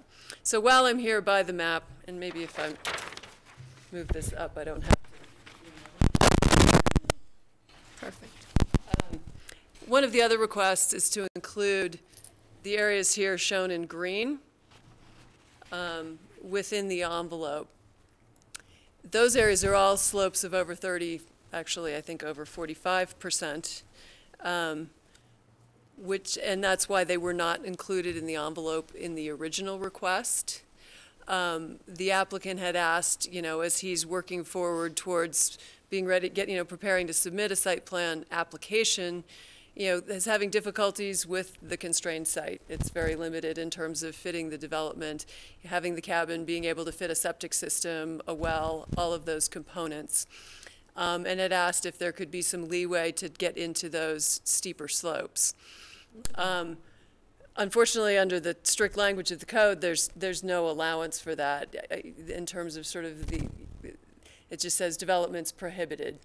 I think in a scenario with a site plan, if a demonstration could be made, with very more specifics in terms of how they're accommodating the development, maybe there is a little bit more leeway to get into those slopes, given the takings that did allow some areas of slopes before, but without a more definitive depiction of that, I don't think it's appropriate under the code to just expand that envelope to allow all of these areas of steeper slopes. So that request, staff has not supported in terms of moving forward. So the amendment to the envelope that we would approve would be including this area at the end of the envelope, but not these additional areas above and below the driveway. One last issue, and I'll put it back down. Crackle. Like to be moved. Relates to the condition in the approval that speaks to mitigation to ensure the safety of users of the driveway. That's a condition at site plan application to look at what mitigation might be necessary along the driveway. In working with Mr. Hartman on this further analysis of the hazard, they went ahead and had him address that issue in his report. And he feels that, yes, there is risk. I mean, that area was included. A portion of the driveway is in a red zone, a portion in a blue zone. Again, that was part of the takings approval, did allow for, them to use that access through the red and blue zones with potential future mitigation. Sort of the argument for Mr. Hartman has to do with there's a lot of hazard long before you get to this driveway, whether it be Castle Creek Road or Midnight Mine Road, and how necessary, how valuable, I guess, is mitigation along this driveway. It's sort of an interesting argument, and I think we've probably seen some in these areas mitigate and some not. The response, I think, from CIIC, but I don't think I'll read the whole thing, but I thought I put the whole quote in the memo because I thought, they said there are many factors and you need to look at the surrounding hazard and what that means. It's really a judgment call for the homeowner and the county. So there, I said, we did make a judgment call. We zoned this area rural remote. We recognized that there were hazards inherent in not only travel, but in development in these areas. There's limited emergency services. It's over the snow access only. So again, from that perspective, we're sort of acknowledging that this is there's a problem. I don't know that mitigating along the driveway, it's not going to solve the whole problem because there's still a hazard just to get there. So from that perspective, I kind of see the argument of, do we really want to see some potentially substantial mitigation along this driveway to get to a 1,000-square-foot cabin in rural remote to use it in the wintertime? Or is that a risk that's assumed by the property owner in terms of developing in this type location? So I think it's an interesting discussion for you all to weigh in on. But kind of the request from the applicant at this point is, could we take that off the table so it's not, we don't talk about it again when we come in for a site plan review? Can we have some assurance at this point that we will not have to propose mitigation along the driveway at site plan?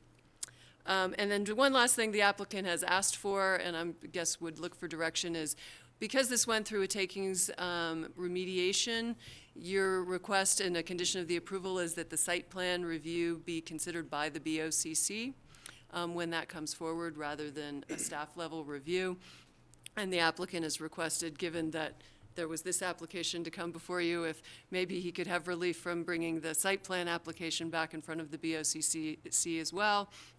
And I said he could ask and we'd get your thoughts on that. So that is part of I've got a couple of questions to start off with. So to begin with, the driveway, this is access in the wintertime is just over snow. Correct. It's not going to be plowed. No. Okay. And so when we do an approval like this without any mitigation, so you mentioned Castle Creek Road has hazards and Midnight Mine Road has hazards. Of course, those are county roads, and if there was severe avalanche danger, the county would probably close those roads. But in this case, we don't really have the ability to close a private driveway. So in terms of liability, I guess for Rye, if we approve a driveway access, even if it's in the backcountry where we've approved a residence, a habitat, Is it go under your own, on your own risk? Yeah. I mean, I think that we would ask them to do whatever mitigation that is required under the code. And yes, basically, I'm not sure what the application says or what the ultimate approval would say, but it would ideally include a statement that mitigation was required under the land use code, but does not guarantee full prevention of the risk, basically. That's with mitigation. What if there's no mitigation? If there's no mitigation, then, you know, they're presumably aware that they're building in the avalanche hazard, so I don't think And I there's just want to any- make sure the liability doesn't You get know back to what's the sort of county. interesting, and I don't know if it comes up with the insurance company just recently. So you've got all these hurricanes and floods, and people have been flooded out before, and they're rebuilding in the exact same flood zone, or the fires in California with all the fires in the canyons, and they continue to rebuild in the canyons. I mean, at some point, people have to take understand their own risk and liability, and probably at some point, those properties are no longer going to be able to get insurance. Sure, and I think that if the risk was so high that the insurance company wouldn't insure this property, I guess I couldn't answer that for that third-party insurance company, but you know, to the extent that our code permits the construction in the blue zone, I think there's a recognition of that risk, but Yeah, okay, on this point, because I just have Yeah, one other yeah. Don't we require, isn't there some information about, you build back there and you go through there in the winter, there's no emergency services, there's no fire, there's no ambulance, because you're rural remote, because you're backcountry. So if anybody driving across the snow up there anywhere was hit by an avalanche coming from forest or county land, they're at their own risk. And I think, to me, even though this is private property, they're at their own risk, and I think, I don't know if we put I don't know how we would address it so that the county doesn't carry any liability into the future for not requiring this mitigation. Because I see the point, we really want mitigation across that driveway in rural remote that's a substantial structure, which it could well be in the middle of rural remote. It kind of defeats the purpose of a 1,000-square-foot cabin. I think that Suzanne can maybe clear this up, but I believe we include something to that effect that you're talking about on the recorded plat, is that right, or on the Mylar for the property? There's kind of our standard waiver language, which, well, maybe it's on here. Maybe I could quote it. Applicant acknowledges there's been informed by Pitkin County of existence of environmental hazard areas might affect the property, improvements, use, and occupancy thereof. The provisions of the Pitkin County regulations do not in any way assure or imply the areas outside of designated hazard areas will be free from hazards, or that approved mitigation measures will guarantee the safety of any property. That's standard on any approval, not so much specific to rural remote. I think there was a time, Patty, Used to have that clause in there. we did some kind of waiver type language, and I would kick back to the attorneys. I'm not sure if that's. I remember it used to be in there, you're living in the backcountry, you're getting backcountry services, which in the winter, no fire, no ambulance, no. But I don't think that's something we've done, and I don't know, kind of what the It might thought feel better is, if that's written in there. the legal side on that is. Yeah, thanks. You know, maybe getting back to the very beginning, that the applicant has requested that we try to make a decision about the mitigation on the driveway today. I'm not willing to do that. This seems far too piecemeal for me, and I'm sorry, but, you know, I'd want to see what an avalanche expert says should be the mitigation. Is it a 10-foot wall? Is it a 3-foot wall? You know, I can't do that, you know, to sit here and just look at this and say, oh, you don't have to do the mitigation on it, it'll be okay. I mean, or we can decide that at this meeting. It just, you know, I'd rather wait until we are able to really say site plan review and everything else. I just, you know, it just seems a little awkward to me to say, okay, you won't have to do that, and then we can't go backwards to look and say, well, maybe there really should have been more driveway mitigation.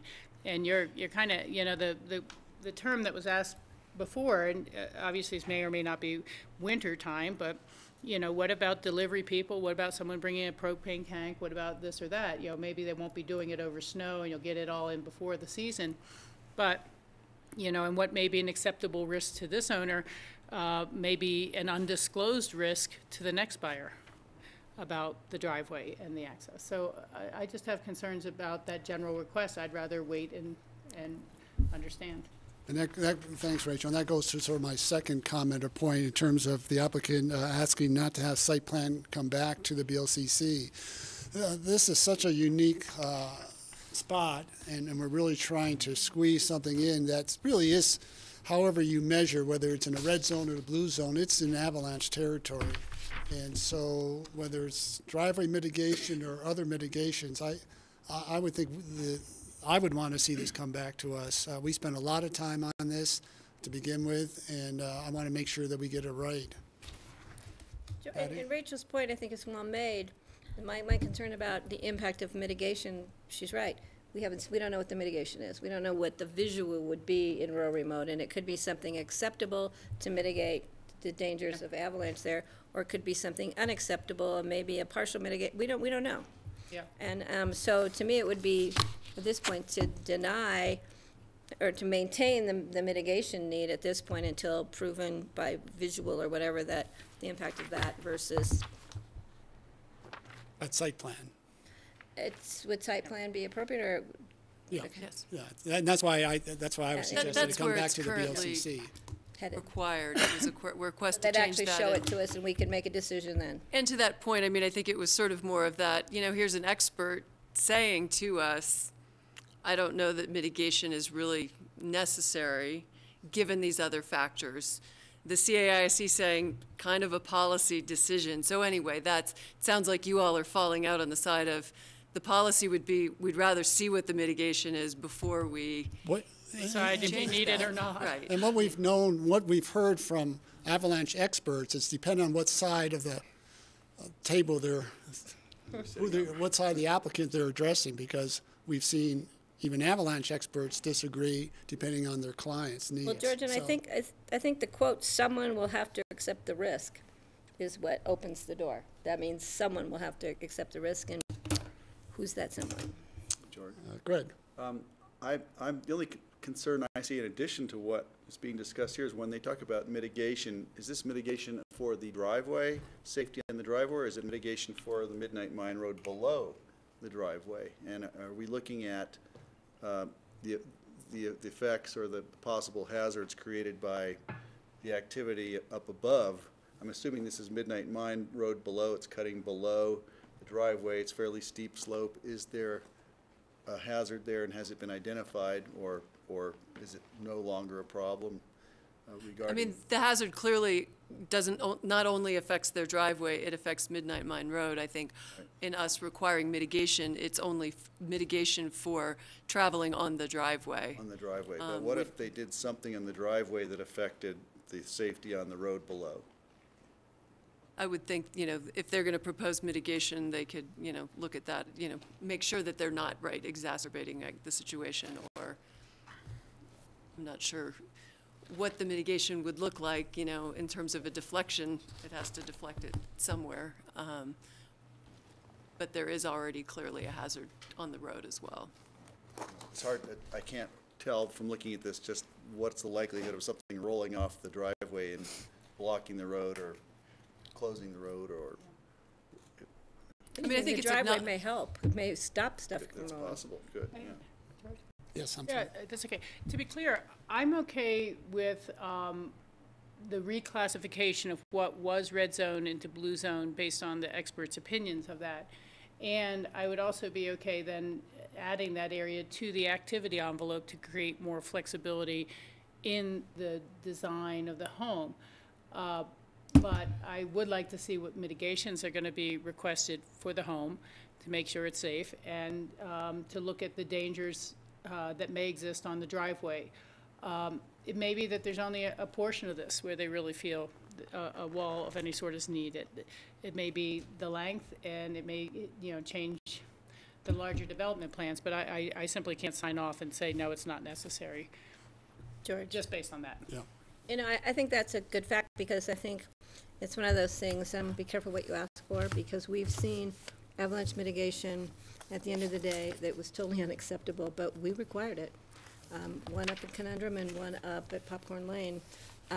So I think we need to be careful and considerate and just give us the opportunity to evaluate when we see the drawings, rather than just say, no, we're done. But I think we're being fair by saying, let's move it forward without those green areas in there, like staff said, with the approval of the development into the newly reclassified blue zone, and then let us take a look at the mitigation efforts for the driveway. And I would. The site plan.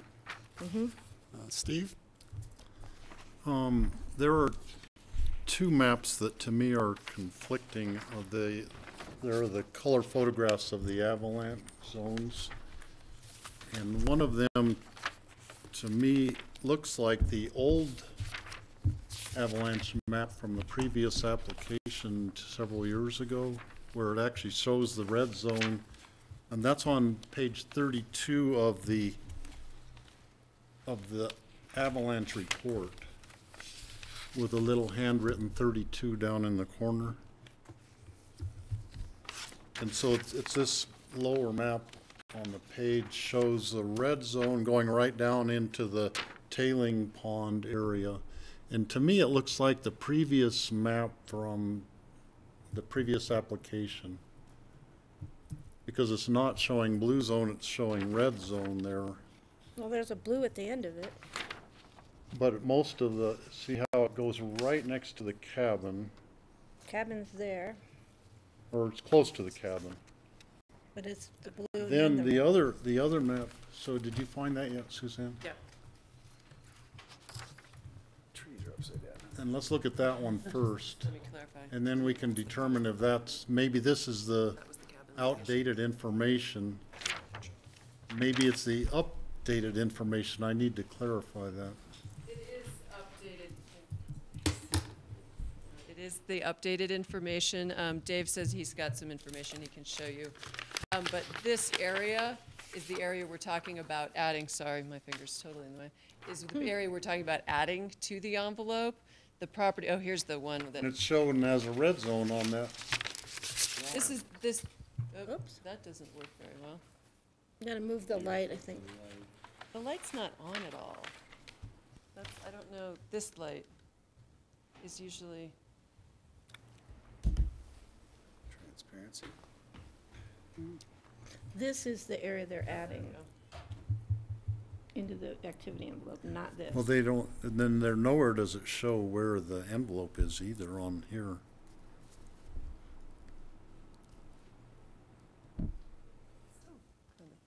Same picture, different. see it better out there. Yeah, it just looks like a If I thumb go coming. here, well, it's hard to see, I'll just try and point it out. But this line, this red line here that's drawn in is the property line. So the area that's being added is not in that red zone. It's in here. Okay, on the thing I have doesn't show the property line. That's Right, a different map. Dave had a copy that has the property line Okay, added in. so the red zone that's shown there is actually on the, either on Forest Service or an adjoining mining claim. Okay. I just wanted to clarify that because I didn't have any maps in my packet that showed the property line in relation to the avalanche zone. The other question I have, Suzanne, is this is on an old zinc mill tailings pond.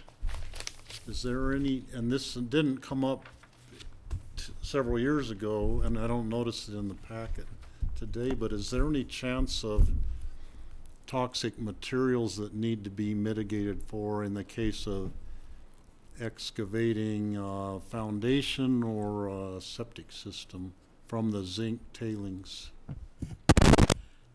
You're definitely on a topic that I know little about. You know, it's lot of certainly, zinc. I mean, yeah, I was just say, Patty may know more You have than to have I a lot do. of zinc for it to become toxic. You know, my understanding in the, you know, with past applications in terms of if there's a question of any contaminated material on the site, it's more about how the material is managed and if it is removed, where it can be taken.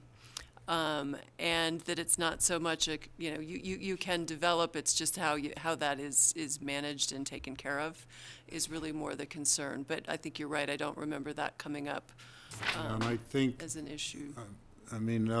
thinking of the tailings down by the Country Day School campus, they were required to take those to the landfill, handle them.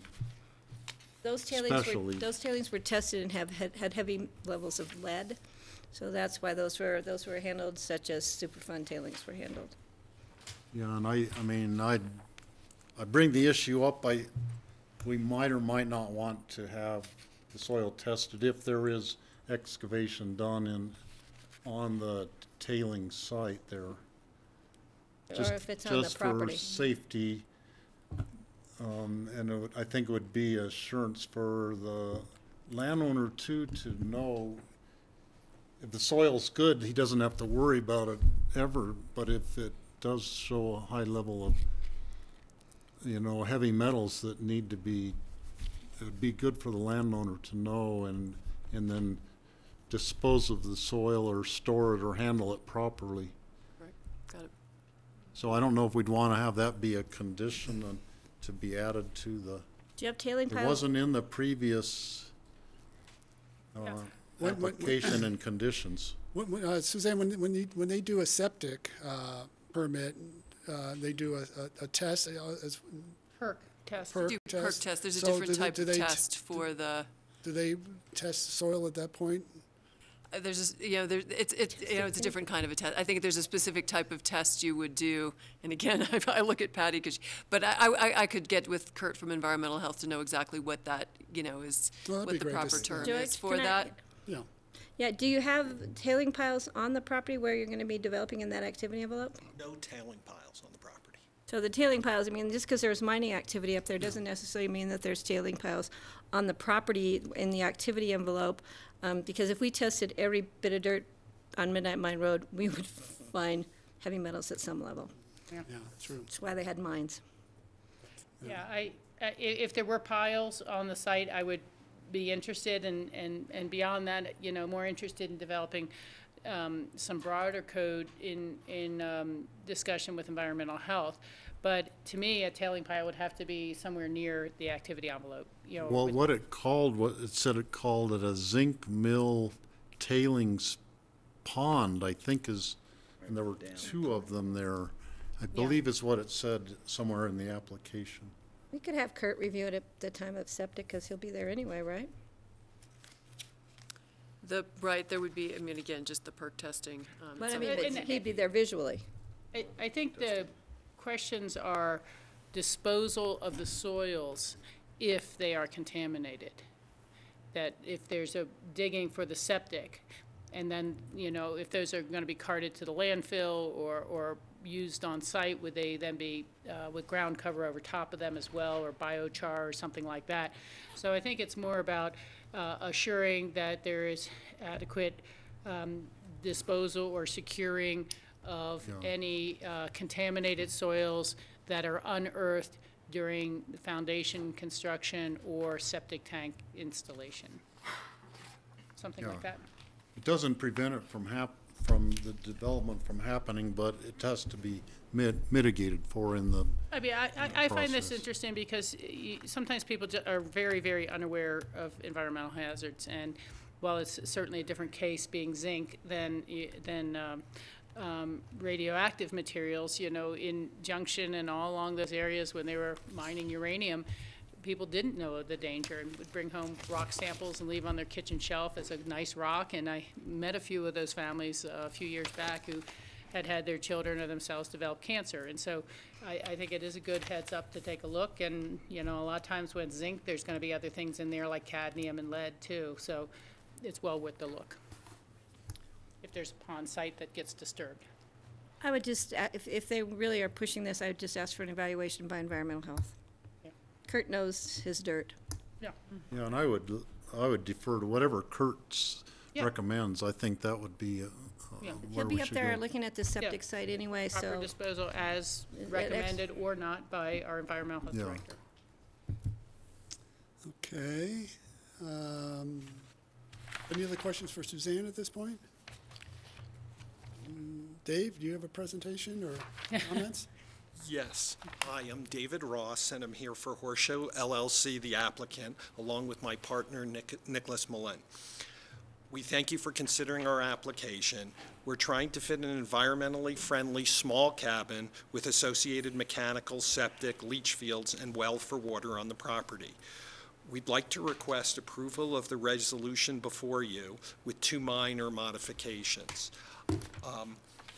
One is to adjust number 3 on page 2 of the 2017 resolution to allow for a small area east and west so we can fit the septic system, mechanicals, and at the most environmentally responsible location. I have a map to help illustrate these areas. It's a highlighted copy of a map that you have. The yellow areas represent the driveway. And the driveway is really a summer driveway because there's really no driveway in the winter because you can only access by snowmobile. Code prevents the septic tank, leach fields, and well underneath the driveway. The green area that we're asking for is a limited east-west area, and we're requesting it to square off the area so that it can be used for the septic system. There are already some steep slopes that are approved. That hump in between the 2 green areas up top, that's where we want to square it off. And these were approved in the prior resolution, and they come with a lot of conditions. So the main reasons for allowing us to do this, it would be a standard environmental practice dictates this is the best location for the septic. We have to comply with the setbacks, the codes, and the separations. The limited use of this area is unavoidable, and it allows us to bring a truck in to empty the septic tank in a safe manner. Still have a safe driveway and safe environmental site for the septic tank and leach fields. The prior resolution allowed east-west slopes and to be used, and they set up 5 or 6 conditions, including a geology study, an engineering study. It's on the prior application 4B, I believe, as in boy. Could you show me on the map what you mean by squaring off? Or if you have a pointer, you don't have to jump. Yeah, I mean, squaring off, So the driveway, which is the yellow, Right. takes up the majority of the existing. right, The driveway takes up the majority of the existing right. activity envelope. We want to slide the driveway down slightly this way. Then the septic and the leach fields can go in here, the septic tank, and we can fit everything. This keeps it away from the water. It keeps it on the high part of the property where there's more ground for all the septic to percolate for. We've had Carla Osterberg out there, and she said, hey, I looked at the whole property, and this is the only place you can really put the leach fields. So when you say squaring off, you mean all the green? I was hoping you just meant a little bit of the green. Well, right now, there's some steep slope area in this part. Right. We don't even need it. That has been approved. There's some steep slope in this part. We don't even need it. We just need to be able to pull the driveway down this way.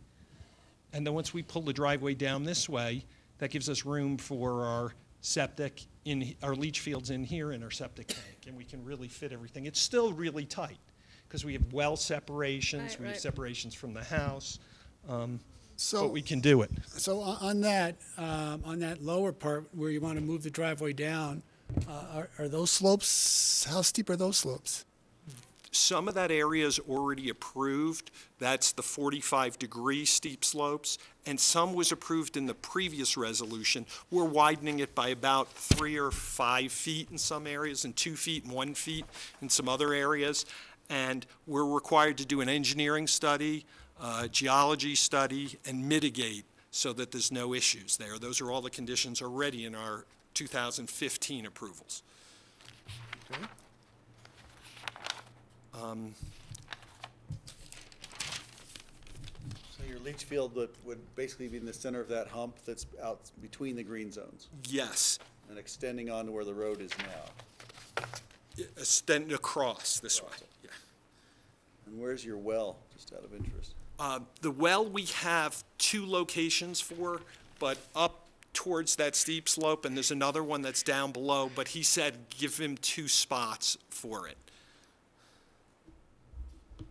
And as far as the avalanche concerns, there's been probably the longest, most sophisticated study of any property in the valley done here. SPH Works and Hal Hartman have done a 4-year study. They went back 135 years. Hal and his team have visited the property many times and snowshoed it. The deputy director of Colorado Avalanche snowshoed the property and skinned the property last year. The director and the deputy director have been on the property. And Hal says that the property is white, and even though he says the property is white, the experts, Colorado Avalanche and Colorado Geological Survey, came back and recommended that it get approved. It says, CGS therefore recommends that the avalanche of moderate hazard zone designation for the expanded activity envelope and the approval of the extended activity envelope being granted with the condition that the avalanche hazard mitigation is required for any occupied structure. So that's what's in the approved resolution, is not the white zone that our expert recommends, but actually the blue zone that Colorado Avalanche and Colorado Geological Survey recommend. Thank you for your consideration. Questions for Dave? No, but you know, I was already concerned enough about not mitigating the driveway, and now we're expanding that if we allow those steep slopes in the green. That to me only exacerbates the possible risk of avalanche. I mean, I understand the need to fit everything in a very tight space, but that's one of the problems with having a, you know, a building site that's very tight. And I'd hate to have to mitigate all of the stuff we're now excavating out for septic and all of that. I don't know. It's either we mitigate the whole thing for avalanche and allow it all, or we don't mitigate and don't allow the expansion into the green areas. It's a tough call. So is that a possibility to consider this when it comes back for site plan, so we'd have a little more detail on this? Would that help us? I think it would help to, you know, really have it better, you know, more specifically defined to know exactly what that looks like, what the encroachment is. And what the mitigation might be. What mitigation might be, you know, again, right. Especially if we expand into those steep slopes. Yeah, It Rachel and would be a Steve. matter of removing item number 4 from the resolution, I believe, would get us there.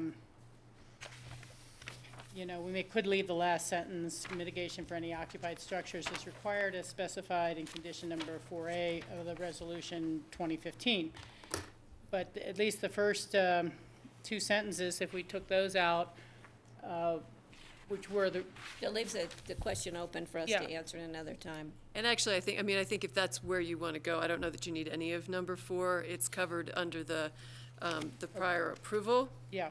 So if we drop, Mitigation of the if we drop structure. number 4 out, then we'll be seeing this go through the full Yeah, process but I for mean, review of those things. The prior resolution requires site and structure-specific avalanche mitigation at site plan review, and then that's where it also addresses mitigation to ensure safety of the users of the driveway at that time. So, And we want to make sure this comes back to us. Right. and that's still, right, there's no change in Okay. this amendment resolution, so that would stand from the prior resolution. Steve? If the septic system were moved that direction instead of out by the tailings pond settling area, it could potentially work way better. In the settling pond area, I think there would be the potential for leaching heavy metals into the stream there that, Yeah. you know, an unintended consequence. And moving it, the septic system the other direction, I think, like you said, was that, you know, could leach better and have less potential consequences from the heavy metals. Well, until we find out if there's heavy metals of concern, Yeah. I don't want to be opening up a greater risk of avalanche for the occupants. But I agree, this is like a site plan review sort of questions we're talking about here, and without having detailed drawings of that, it's hard to determine. So it looks like we could move one thing forward for you today, which is the acceptance of the new conversion from red to blue, which creates the expanded potential for the expanded activity envelope. And then the rest will come back and we'll take a look at that at site plan review. And we're going to add the request of Steve's to have environmental health just review it for heavy metals or Yeah, environmental health. to take a review of that. All right, so Is there? somebody want to make a motion to that effect? I'll move to that effect with the amendments. The resolution as amended and with condition number 4 dropped. Okay, I'll second. Okay. Okay, any further discussion? Jeanette, you got that? All in favor say aye. Aye. Aye. Aye? Thank you. Okay, we'll see you back Thank you very next much. time. Yeah. You know, and it may be that mitigation's not required. It just, I can't sign Makes off on a sense. blank check. Makes sense. So, before Open discussion? we have an exec session, too, we need to. And we have open discussion first. Anything new came up? Realize there was no question I had. Oh, that's right, the appointments. Yeah.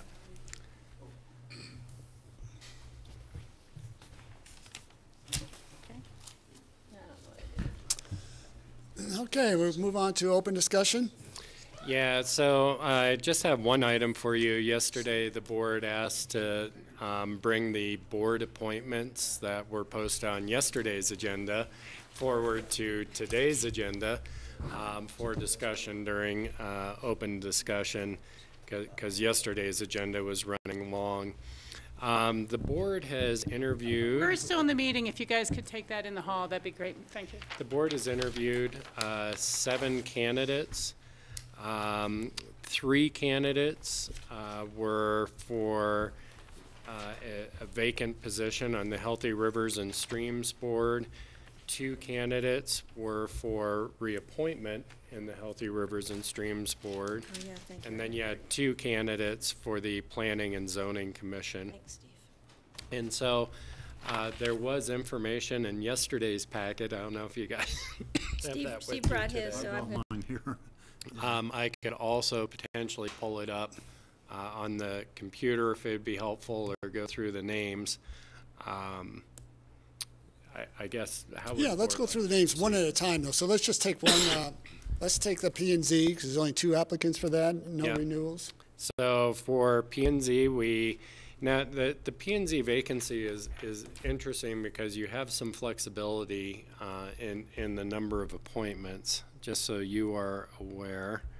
Let me pull this up. So the membership is no less than 3 and no more than 9 regular members. You have historically appointed 8, so we've been maintaining an 8-member board. So at the 8-member board, you have 1 vacancy, but technically you could appoint do- both. you could do both if that was the board's desire. Sorry, let me get back here. So you did have 2 applicants, Chelsea Clark, who was interviewed on September 12th, and Cliff Weiss, who was interviewed on September 26th. Okay, great. Comments, Greg? I appreciated both of their applications and really enjoyed hearing from both of them. I'm intrigued by the thought we could actually put 2 of them on, if we can take 9. I'd love to ask why not. I think Chelsea's fairly new to this, but she's an attorney and she's interested. She's a passionate young woman committed to the community. So I really appreciate her.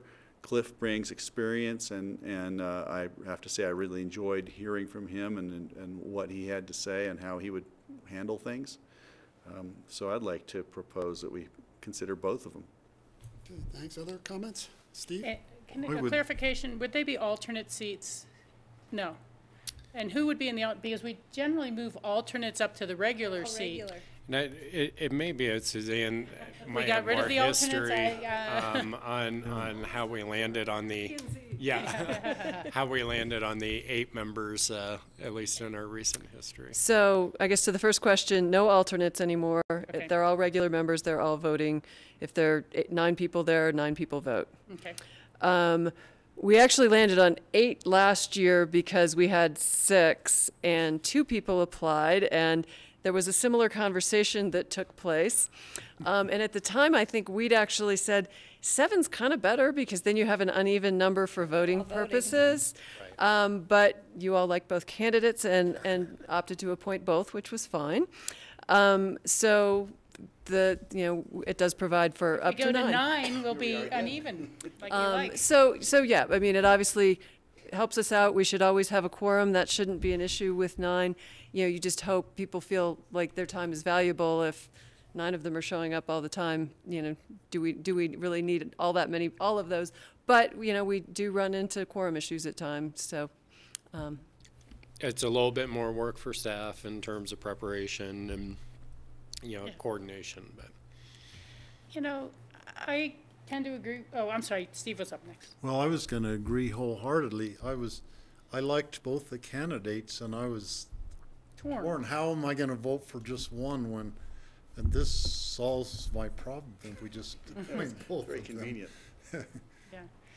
I would say I can see doing that as well. It seems like turnover comes in waves, so to speak, and you'll suddenly have 2 or 3 people resigning at the same time. And so I think having the growing experience with more members, I think, is probably helpful. You never know if they'll all make the same meeting, but that's up to them to kind of work through their protocols and how they manage their time, and up to the chair of that board. So I would be supportive of that. Patty? Well, having been on this board when I was the only woman on this board, I think it's great to have a woman on this board. So, and I think she'll be a great candidate. I mean, she'll be a great member of the P&Z. Cliff, he's got great experience. I think we got to keep in mind he needs to be reminded it's a county P&Z because he's really, really familiar with city P&Z issues. So I think it'll be kind of a learning curve for him, but I think he's one who will put in the time to get brought up to speed on county code versus city code. Mm-hmm. So I can move I can appoint both. All right, so it sounds like we'll appoint both. Okay. Healthy Rivers and Streams, you have 2 seats up for renewal and 1 vacant seat. You have 5 applicants. Ellie Taylor and Bill Yocums have reapplied to be on the board to maintain their seats. And then you had 3 applicants, Paul Teft, Ken Newbecker, and Ziska Child, who also applied to be on the Healthy Rivers and Streams board. Yeah.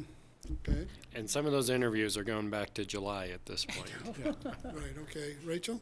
Yeah, well, to make it easy, I'd like to reappoint Bill Yocum and Ellie Taylor. And, I think it may have been the last appointment to the Healthy Rivers and Stream. I made the same pitch for Ken Newbecker, but I really would again.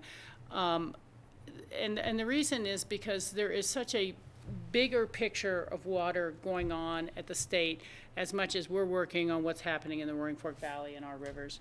And, there's just a massive pool of players and alliances and coalitions and information sharing that has literally taken me 6 or 10 years to have any sort of real grasp on. And I think that having at least one person on our board who is involved at that level would be really important from the participation, which any citizen can and could have been going to for years, the 1177 roundtable basins, the Interbasin Compact Committee, all these different processes and groups. And I just think that having at least one person on the board who has played at the state capitol, who's testified, these things can be really valuable guidance. And so it's not as if any of these other folks aren't there, but I think that this would be really valuable. And I know he is a member of Trout Unlimited, and through that really been able to be on a lot of great panels and hearings and discussions that other people have been excluded from. But when we appointed that other lady before, she was with Waterkeepers Alliance, and I think her testimony and Ken's as well is that, you know, the alliance is to the organization, the board you're serving on, not to some others. You might be able to bring some viewpoints in from them, but certainly if there's a conflict of interest between Waterkeepers Alliance and our Healthy Rivers and Stream, it's clear where you have to either recuse yourself or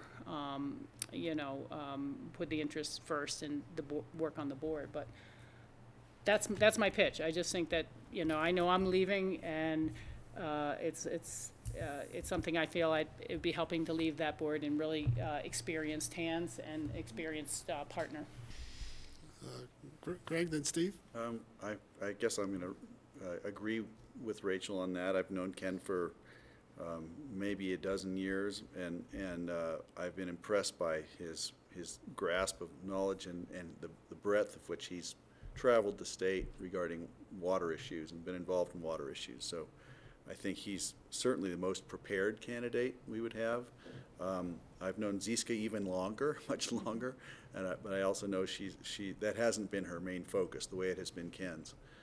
Paul Teff the same way. I've known these people a long time, and it'd be great to have, you know, it'd be wonderful to accommodate them all, but I think Ken is definitely the one who's ready for this, ready to plug in and go. Hey, Steve? Yeah, I would concur with everything Rachel said about Ken. He is super qualified. We couldn't ask for, I think, a better candidate.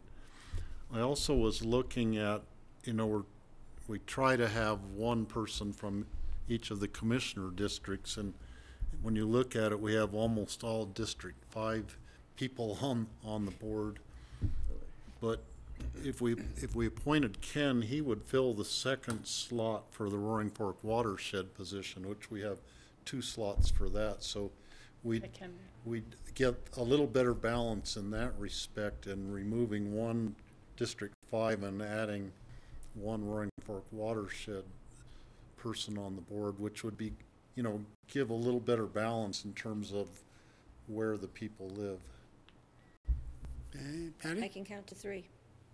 Count to 3? Okay. It sounds like those 3 are a go. Also, I would agree with reappointing Bill Oh, yeah, Yokums and that's a definite for Bill. Ellie I thought Taylor, you meant too. those 1, 2, 3, Patty. I meant 1, 2, 3. Okay, so we're all set on those.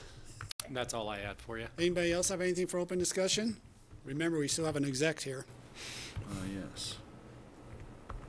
Okay. I will make a motion to go into executive session for the purposes of Airport housing acquisition pursuant to CRS 246402(4)A and B. so moved. Second. Any further discussion? All in favor say aye. Aye. Aye. Thank you. Thanks, Grassroots. We're done for the day, or you're done for the day anyway. Back upstairs.